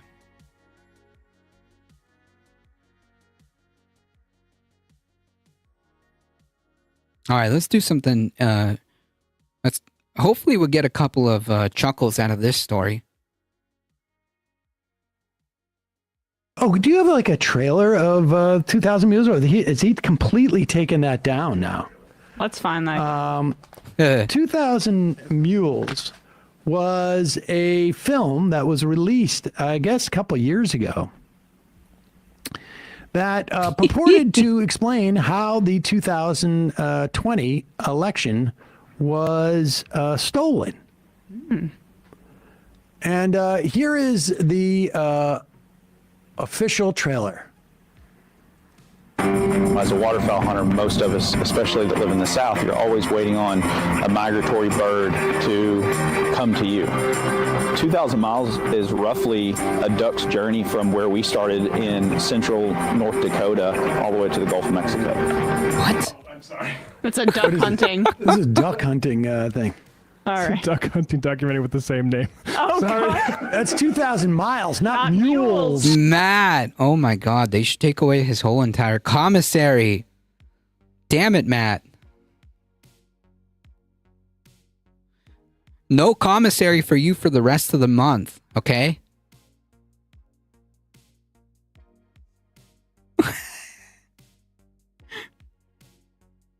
Okay, so we are getting a couple of chuckles out of this, just not in the way that I thought we were. Okay. Oh my goodness. You know, I kind of love that they actually left that in the YouTube video. I actually kind of love that they left it in the YouTube video. Because they could have easily edited that mistake out. I kind of respect that. Matt has been popping off lately. Forgive him. True.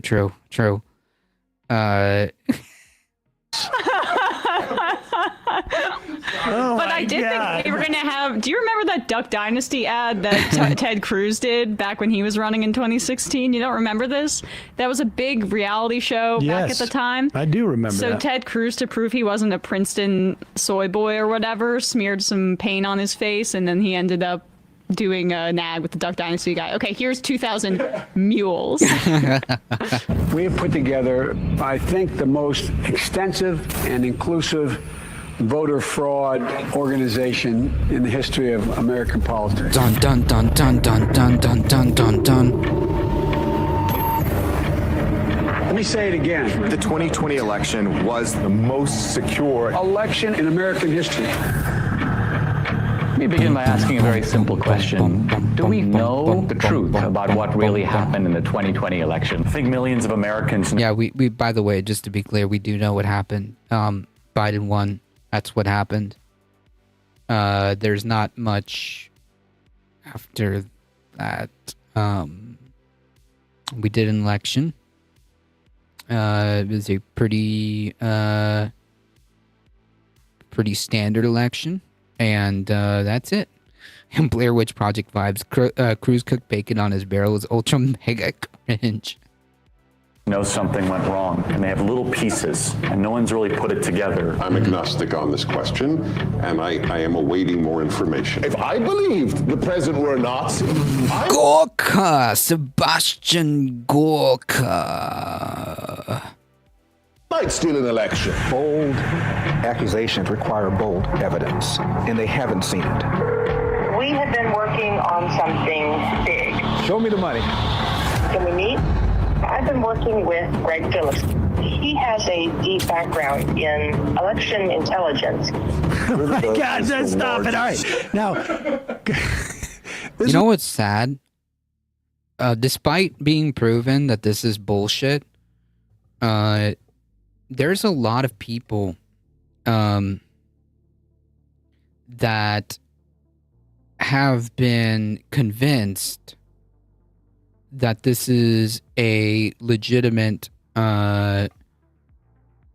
documentary, whatever you want to call it, source, and really broke a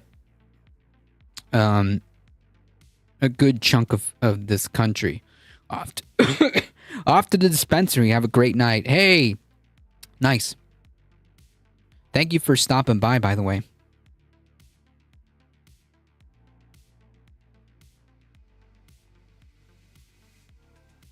This was a real movie and also purported to be a documentary. And I'm sorry, but like the maps that they're showing, this looks like an NCIS episode. And are you surprised that the people that voted for reality TV rich guy to be president may also be fooled by a documentary that basically uses stock footage for cable news, like police investigations, to prove its point? Now, Dinesh D'Souza, who was a convicted felon pardoned by Donald Trump, for election fraud, which you know how fraudulently funneled money into a campaign through some cutouts. You know how hard on this country where we've essentially legalized bribery, he's that bad. He's both corrupt and bad at doing the corruption. Statement on 2,000 Mules. This was from me yesterday, I believe. He doesn't date it. Why would he? It's a documentary. I care about the facts. Let's just float this out there so we can just... incidentally, I would be willing to bet, although I don't know if he says it. Okay. He ends it by saying, again, I apologize to Mr. Andrews. Well, okay, let's just go. Statement on 2,000 Mules. Now, remember, Dinesh D'Souza, he's a little bit dim, to be fair, but he definitely sees what's going on with Rudy Giuliani. And he's like, I don't want to be Rudy Giuliani. As those who have seen the film or read the book know, 2,000 Mules was based on cell phone geolocation data collected and reviewed by True the Vote. An analysis of this data revealed... nothing, because that geolocation data doesn't really tell you anything. Highly suspicious patterns of certain cell phones which were recorded in the location of 10 or more drop boxes. Oh no. This data was the premise of the film. During the production of this film, as a supplement to the geolocation data, True the Vote provided my team with a ballot box drop surveillance footage that had been obtained through open records requests. We were assured that the surveillance videos had been linked to geolocation cell phone data such that each video depicted an individual who had made at least 10 visits to drop boxes. No. Say geolocation one more time. Indeed. It's clear from the interviews within the film itself that True the Vote was correlating the videos to geolocation data. Geolocation, very official. We recently learned the surveillance videos used in the film may not have actually been correlated with the geolocation data. Oh, okay. Well, the geolocation stuff still usable. It's just not amazing.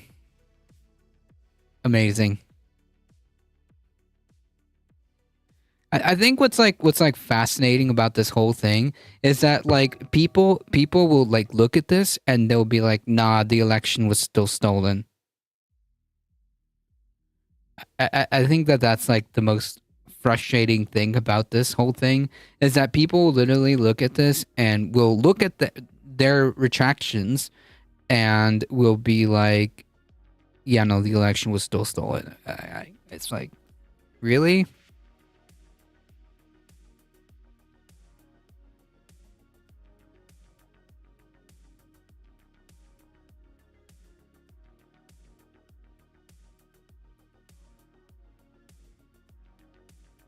Right, the damage has been done. Doesn't matter. It doesn't matter. Like the Dinesh D'Souza could come out and make a massive public statement that he lied about everything. And it wouldn't matter. It's like a lawyer using leading questions and then retracting them immediately. Right, so even if like even if even if the judge admonishes him, the jury, like, it doesn't matter. Like, even if they're like, oh, strike that from the record, or jury, you can't consider that. Like, dude, it's already in their brain, man. Deep State, George Orwell, 1994. Not the coordination issues. Now look, I know that the film and my book create the impression that these individuals were mules that had been identified as suspected ballot harvesters based on their geo-tracked cell phone data. Oh, that's where the title comes from, 2,000 Mules. While all of these individuals' images were blurred and unrecognizable, one of the individuals has since come forward publicly and has initiated a lawsuit over the use of his blurred image in the film and the book. Oh, no way. I even pretended like they were the real people, but blurred them to make it seem like they were the real people. How dare he? Are you saying that this letter was not just him trying to do due diligence and it's the result of litigation that was potentially being floated against? No, you're saying that. Don't make me sue you. I think more due diligence, because I think they may have blurred him originally to try to avoid this whole situation in the first place. I owe this individual, Mark Andrews, an apology. Now, what I love is the tight end for the Ravens. The other thing that's amazing is I wish that these other people who were blurred could figure out that it was them too. Yeah. Oh, please. I now understand that the surveillance videos used in the film were characterized. Yeah, can we have a good, decent class action lawsuit? That would be too funny. On the basis of inaccurate information provided to me and my team. If I had known that the videos were not linked to geolocation data, I would have clarified this and produced and edited the film differently. But of course, parenthetically, I'm making this part up, I wouldn't have been able to sell this thing as actually a documentary. No one would have made no splash. Yeah. We operated in good faith in reliance on True the Vote. See, this is the key, folks. If you're going to put out a false documentary, what you need to do is rely on people who are going to give you false information.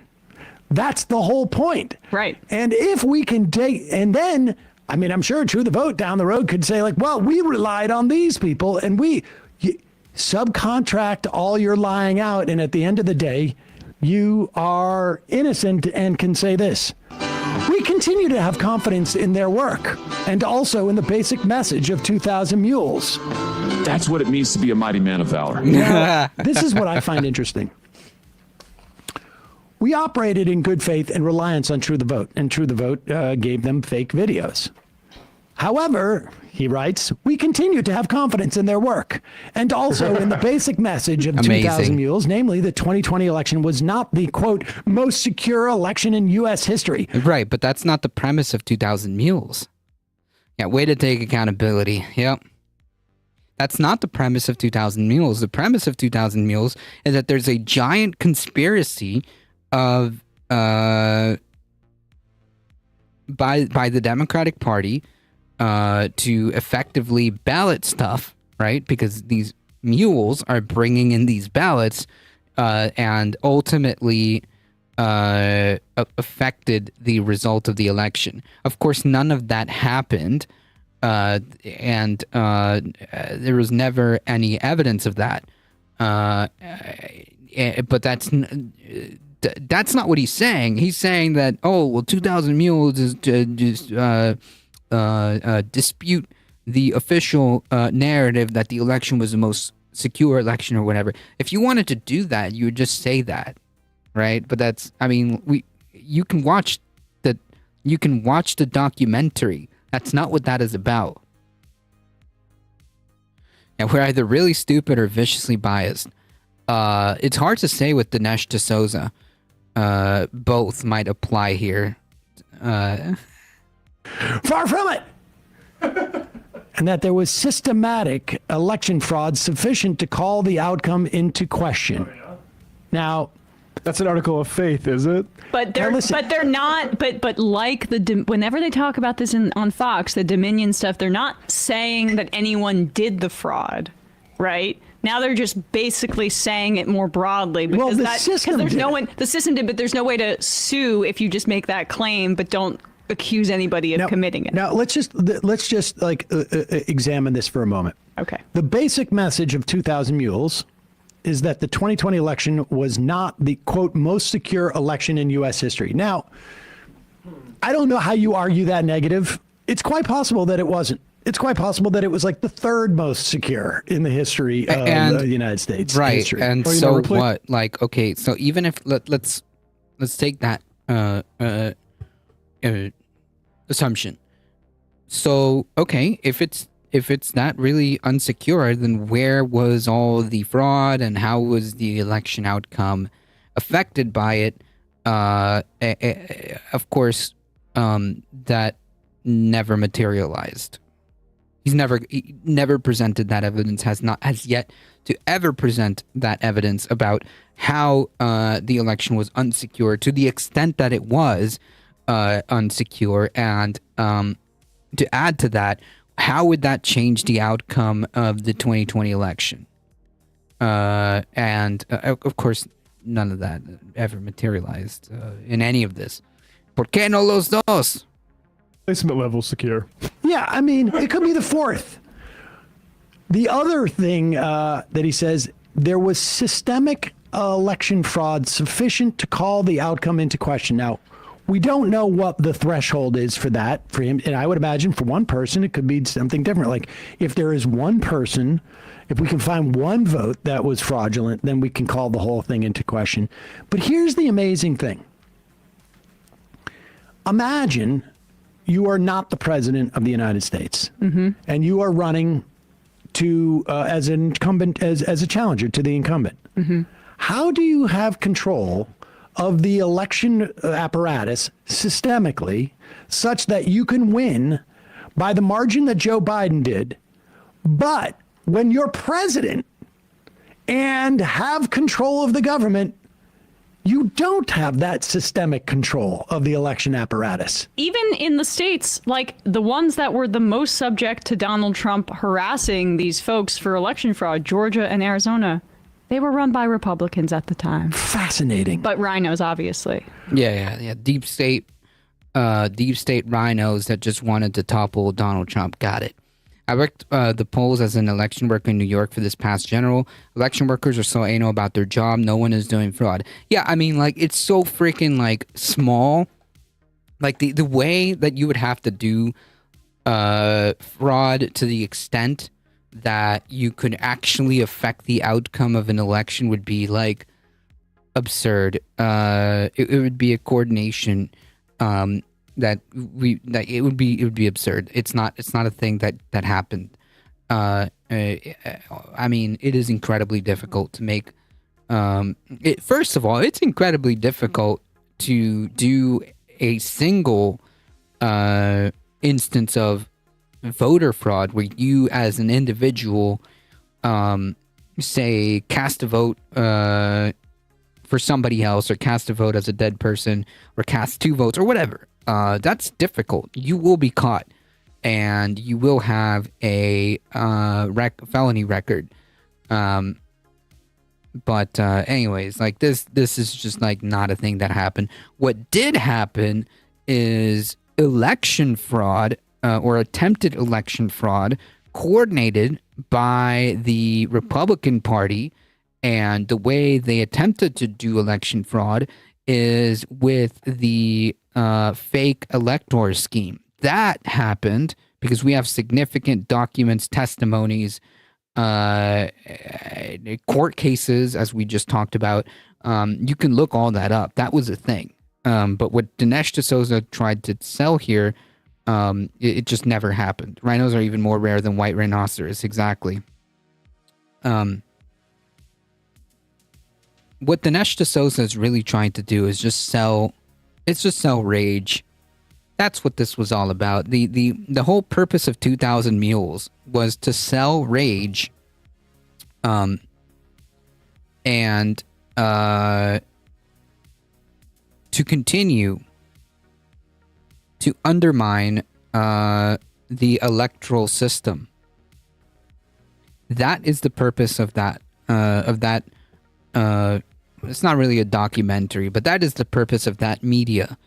That piece of media that Dinesh D'Souza produced. It's to sell rage, to the tune of whatever millions of dollars he got, and to continue to undermine the electoral systems. That's it. We also continue to have faith that True the Vote's underlying geolocation data and analysis uncovered highly suspicious cell phone travel patterns, including a significant number of cell phone IDs that were recorded at more than top 10 drop box locations. Whoa. No way. While the video in the film created an incorrect inference as to Mr. Andrews, the underlying premise of the film holds true. Maybe identify the other ones. Piss down my back and tell me it it's created an incorrect. Oh man, that's funny. Yeah, it's one big propaganda piece, right? Not even good propaganda either. Not even good propaganda. It's just straight up like slop. But I mean, I suppose that's what sells for these people, right? Inference with regards to the other people blurred out too, if you're so confident about that. Well, Sam alluded to this. If there's one person who was blurred, Mark Andrews, but maybe they were able to determine it was him. Perhaps there are others who are included as one of the mules in this documentary that may want to come forward and say, I don't know, come together like and take suit. action, just in theory, against Dinesh D'Souza if they feel that they were harmed in some way. Yeah, I think so. I think that would be fantastic. If he went down the way Rudy Giuliani went down, essentially losing everything, that would be like chef's kiss, okay? If Dinesh D'Souza ends up going the road the way Rudy Giuliani did, I mean, that would just be like the chef's kiss ending to this.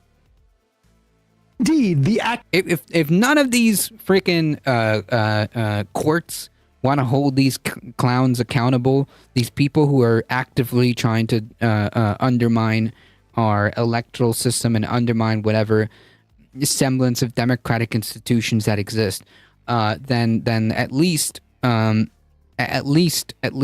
leave them destitute and unable to continue their propaganda. Accuracy of the general proposition of 2,000 Mules was publicly confirmed recently by the disclosure of a leading Democratic organizer who has admitted to an undercover journalist that the premise of 2,000 Mules is accurate. Was that James O'Keefe? I would imagine. Again, I apologize to Mr. Andrews. I make this apology not under the terms of a settlement agreement or other duress, but because it's the right thing to do. Like, that was a weird thing to include. Republican men going down. Oh, the irony. That's a weird thing to include. That makes me think that maybe he did have some kind of threat of legal action. Given what we have now learned, while I do not believe Mr. Andrews was ever identified by the film or book, I am sorry for any harm he believes he... I had to wash the chicken off my hands for that one. Speaking of which, oof, we've got some rotisserie chicken that I'm gonna probably go munch on after this. And his family have suffered as a result of 2,000 Mules. Now, notice he's not saying that we have no term of a settlement agreement, just that this apology is not under the terms, or he makes this apology not under the terms of a settlement agreement. Now, let's do a little play, shall we, Emma? Mm-hmm. Let's say that you and I have an agreement that I apologize to you. Okay, so I'm thinking about like say like a husband and wife or what? Well, No, we no, don't need to be just that. look, All right, look, fine, look, fine. just We'll say, just like, make it as simple as possible. Sam, Yep. do you agree to apologize to me? Sam, do you agree to apologize to me? I do, Emma. That is part of our agreement. But let me say this. I want to apologize to Emma. Okay. And it's not under the auspices of our agreement. I'm doing it because it's the right thing. See how easy that was? That was so easy. So it's a coincidence that lawyers are involved. I just Yeah, what pure it makes me think coincidence. of is like a cheating husband getting a necklace for his wife after she catches him cheating and being like, "This is just because I love you so much." It's such a coincidence. I bring this up every time because it just makes me laugh. You know that Dinesh D'Souza dated both Ann Coulter and Laura Ingraham, right? Yes, and Ann He Coulter. has a type. Ann Coulter apparently does not like him anymore. I've noticed. I think they went to Dartmouth together. Yep, that's right. If I'm not mistaken. Well, I'm just Making into mine into enchiladas. Nice. shocked that Dinesh D'Souza put out some material that may have not been true. Didn't he have a previous documentary about Hillary having Parkinson's or something like that? Well, it's Parkinson's can be slow moving. It's crazy how much his documentaries make a splash, but it's hard to remember him. Like, he's been around for so long, and I can't think of what he was doing in the 2010s. Is he the anti-Michael Moore? Is that kind of why he came into focus? I mean, Michael Moore, I think, has much better ethics. But Oh well, that's what I mean. I think that in the Bush era, Michael Moore's movies, they were like commercially successful. It was a and birth well certificate reviewed. thing. Yeah, D'Souza, yeah. D'Souza and Trump together. Oh, it was a birth certificate thing. Yes. The Obama birth certificate. Hey, folks, don't forget to hit the subscribe button and check out our... I already did, dang it.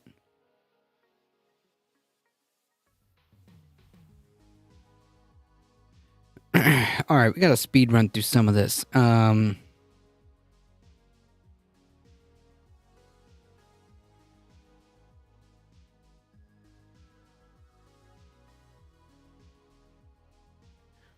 Judge rejects Trump request to overturn the hush money conviction. The New York judge overseeing President-elect Trump's hush money trial rejected his request to toss that guilty verdict due to the Supreme Court's ruling on presidential immunity. While Trump's federal case have crumbled after his election win, the New York prosecutors have refused to bow after securing a historic conviction. Judge Juan Merchant rejected Trump's argument that his actions were protected under presidential immunity and were official acts, writing in its 41-page ruling that they were decidedly personal.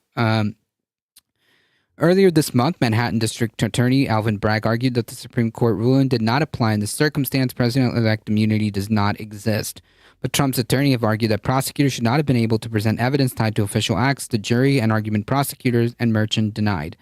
Trump's spokesperson Stephen Cheung slammed Merchant's ruling as a direct violation of the Supreme Court's decision on immunity. Nah, whatever. They always make crappy copies of our stuff. After Trump was convicted in May of 34 felonies of falsifying business records, Merchant set his sentencing for July. After the Supreme Court's landmark ruling on presidential immunity, this case has been in limbo. Merchant indefinitely postponed sentencing in November, which is what we went over. So, I mean, this dude will forever be a convicted felon, as far as I'm concerned. It happened. A jury of his peers convicted him. And he, based on the evidence, a jury felt that a conviction was appropriate on all 34 accounts. On the 34 accounts. In other words, he's a proven fraudster. There's no if, and, or buts about it.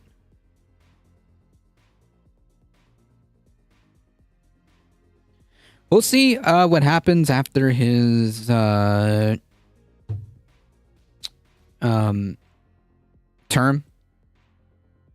to see if anything comes out of that.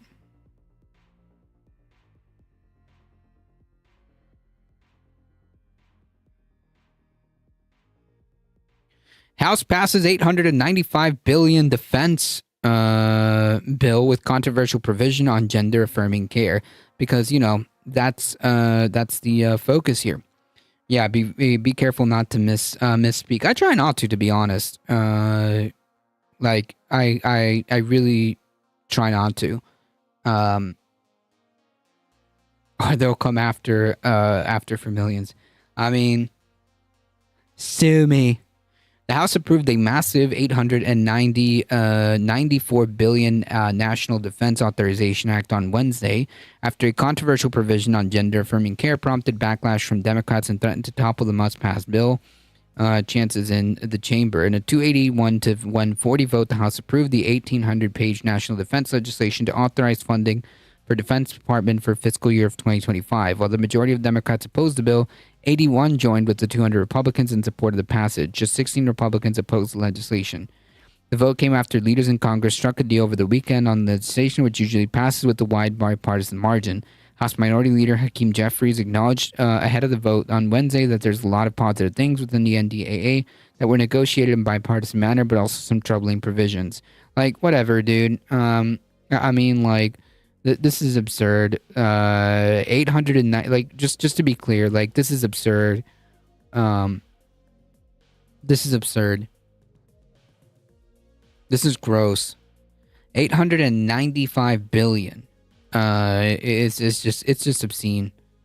Given like all the other things we could possibly be doing. And also using that to try to just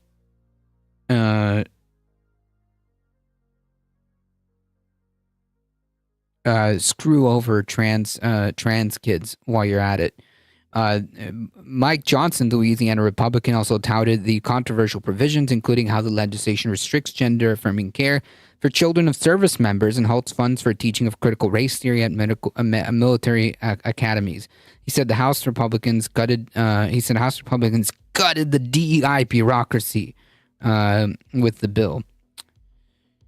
So the DEI bureaucracy is healthcare for children and spooky critical race theory. Got it. The provisions, especially on gender-affirming care, threatened the NDA's chances on the House on Wednesday, while some key Democrats spoke out in opposition.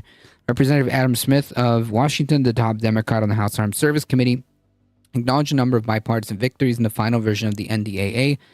In a statement when the text of legislation was released, he said Democrats were successfully blocking many harmful provisions that attack DEI programs, the LGBTQ community, and women's access to reproductive health. He said the provision banning gender-affirming care is wrong. So, like, I don't know, man. Like, don't pass it then. It's a must-pass bill, so they're gonna have to figure that out. And if you put your feet down. And maybe, I don't know, maybe this is like a hard ask or something, but have an effing spine and tell these people, trying to limit the amount of cursing here, and tell these mother effers that no. This is a must-pass bill, and we're not going to have this. The provision, which applies to military's health care program, outlines medical intervention for treatment of gender dysphoria that could result in sterilization and may not be provided to child under age of 18. Smith said the stipulation injected a level of partisanship not traditionally seen in defense bills because it has nothing to do with defense. That's the problem.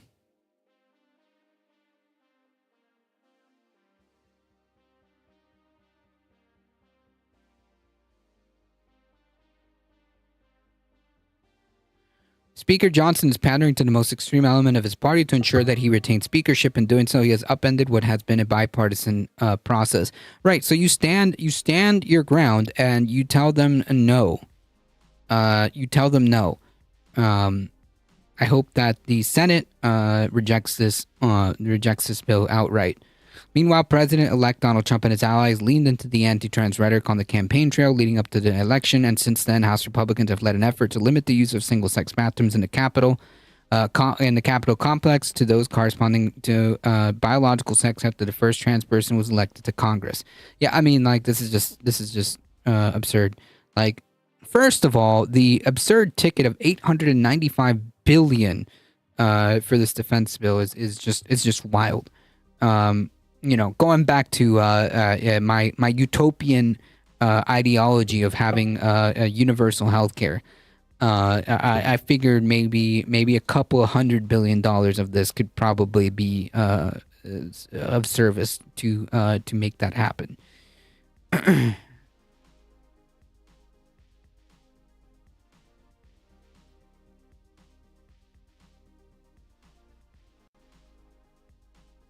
Why are we letting these idiots run the country? Seriously.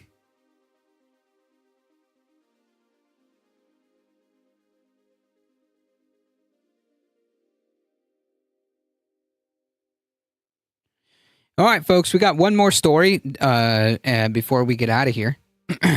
We actually got through everything. So that's pretty good. Democrats eye Harris 2028 presidential run as a divisive political comeback. No lessons were learned, apparently. The Democratic Party aides have begun to float ideas for a Kamala Harris political comeback, reporting eyeing another run at the U.S. highest office, even as the party continues to grapple with the electoral messages contained in the vice president's decisive defeat in November against Donald Trump. Like, this is just loser behavior. Why would you run a person who literally just lost again? Harris, who had reportedly not ruled out a second run for the presidency, is now reported to be considered for running for California governorship, currently held until 2027 by Gavin Newsom. Newsom was rumored a presidential contender during the chaotic summer that saw Biden step down from a rematch with Trump, whom he defeated in the 2020 election, and then endorsed Harris as his replacement. According to the Washington Post on Monday, some Democratic Party aides believe Trump, who among other things overcame a criminal conviction and such other charges to win, has sufficiently overturned the norms of losing the White House candidates, not attempting a second bite at the proverbial apple, to give Harris the opportunity of a repeat bid in 2028. No, man, this is fundamentally misunderstanding. This is learning all the wrong lessons, man. This is actually pretty frustrating. While it's true that that Trump and the Republicans have essentially done away with norms and have essentially yeeted decorum out the window, the correct lesson is that you can do it too. Be bold. You can do it too. Be bold. Talk about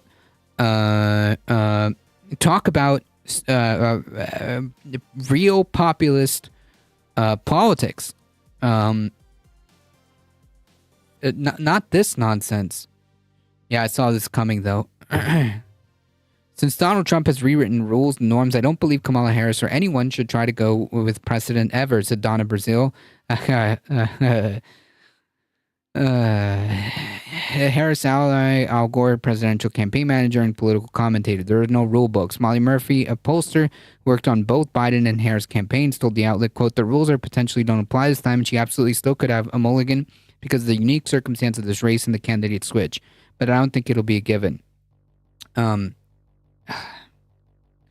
maybe try to find the best candidate and try to find a candidate and a message that provides a alternative to the Republican Party. Like a real alternative, right? Because it's not the same to say, we're going to offer you this versus like, these guys are bad, so we're better. That's not the alternative, right? Like you have to actually offer something and then, and this is true, hear me out now, and then you're going to have to deliver on as much of that as possible.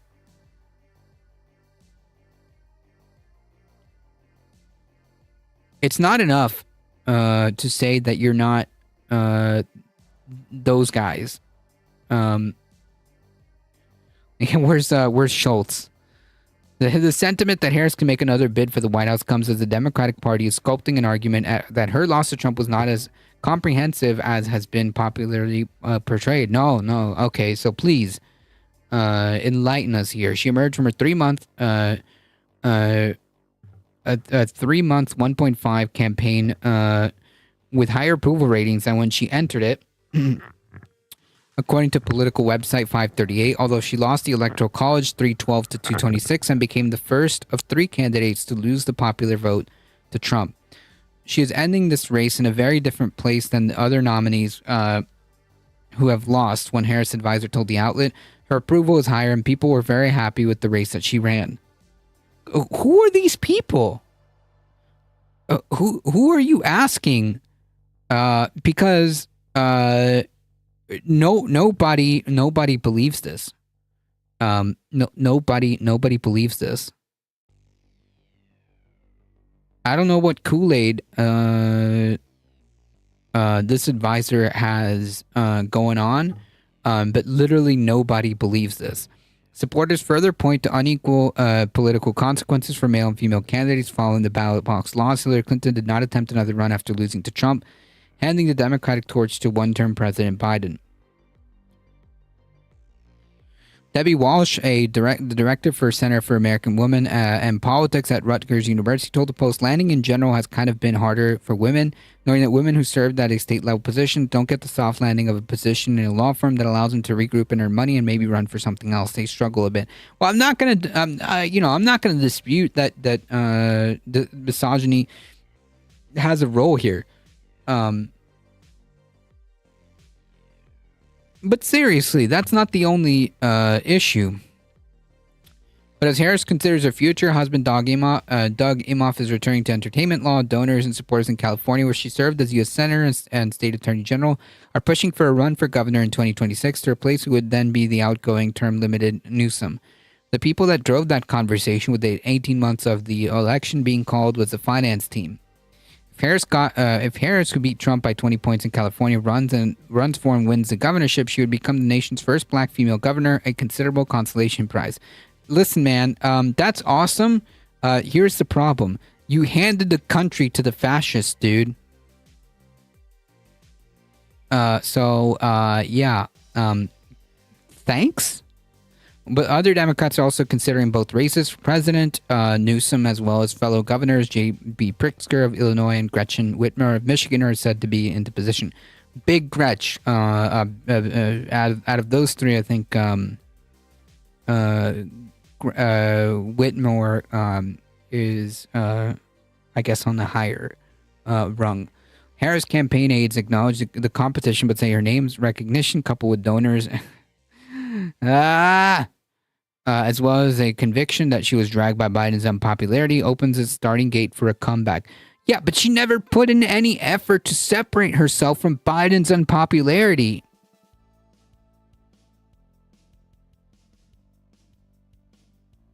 Meanwhile, you're telling us that people are very happy with the race she ran. The race she ran did not do a substantial effort to separate her from Biden. She made that decision.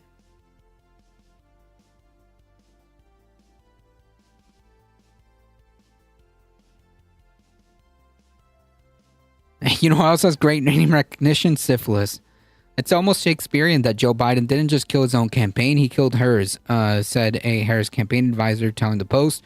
Meanwhile, California Congresswoman Katie Porter, a potential state governor candidate, diplomatically told the outlet, "I'm certain that everyone will want to support Kamala and continuing to serve this country." Harris herself has not revealed her thinking, but is said to be processing her loss and plans to stay in the fight. The fight that fueled our campaign, a fight for freedom and opportunity that did not end on November 5th, Harris said on a call with donors and supporters in November. Harris ultimately used the word fight 19 times during that call. Yeah, thanks. The problem is you lost. You lost. And without the proper introspection, they will lose again. They will lose again and again until the lesson is learned. Assuming, of course, that said lesson wants to be learned.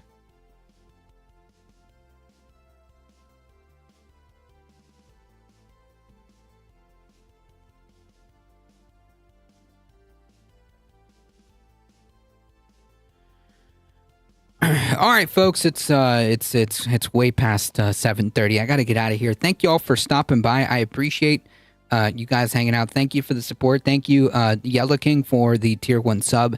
Thank you all for hanging out. I appreciate it. We'll be back tomorrow at about 5 p.m. Eastern time. Thank you all for joining. If you want to support the channel, consider checking out the merch store. Make sure you do all the social media stuff, like the stream on YouTube, subscribe, do all the awesome stuff. Share, do the do the things. Consider checking out the Substack. It's really good. Article is going to be posted later today. Tomorrow around 6 p.m. We will be talking with Becky from the Beckisphere about 6 p.m. Join us on Discord if you want to watch the documentary Sicko by Michael Moore. We will be streaming it on the Discord Saturday about 6 p.m. Thank you, Mighty Mouse, for joining us. I appreciate it. Or Mouselander. Thank you, Heat. Thank you, Michael Hester, for modding the chat. I appreciate it. We're going to get out of here. As always, folks, please stay safe. Please take care of each other. I love you all, and I hope to see you guys in the next one tomorrow, 5 p.m. Eastern time. Ooh, hey, where's my music? Oh, look at that. See ya.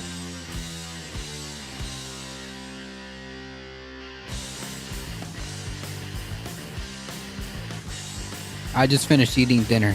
It's time for me to start. Have a good night. You too. Thank you. Appreciate it. All right.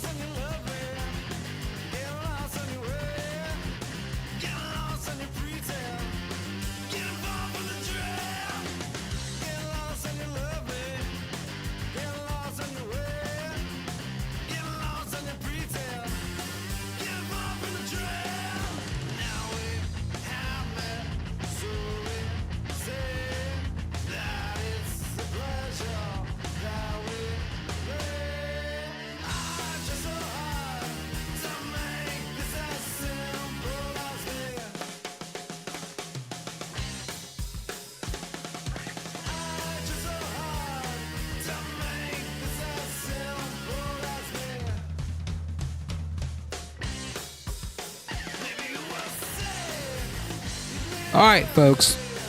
We're heading out in 5, 4, 3, 2, 1. Bye-bye.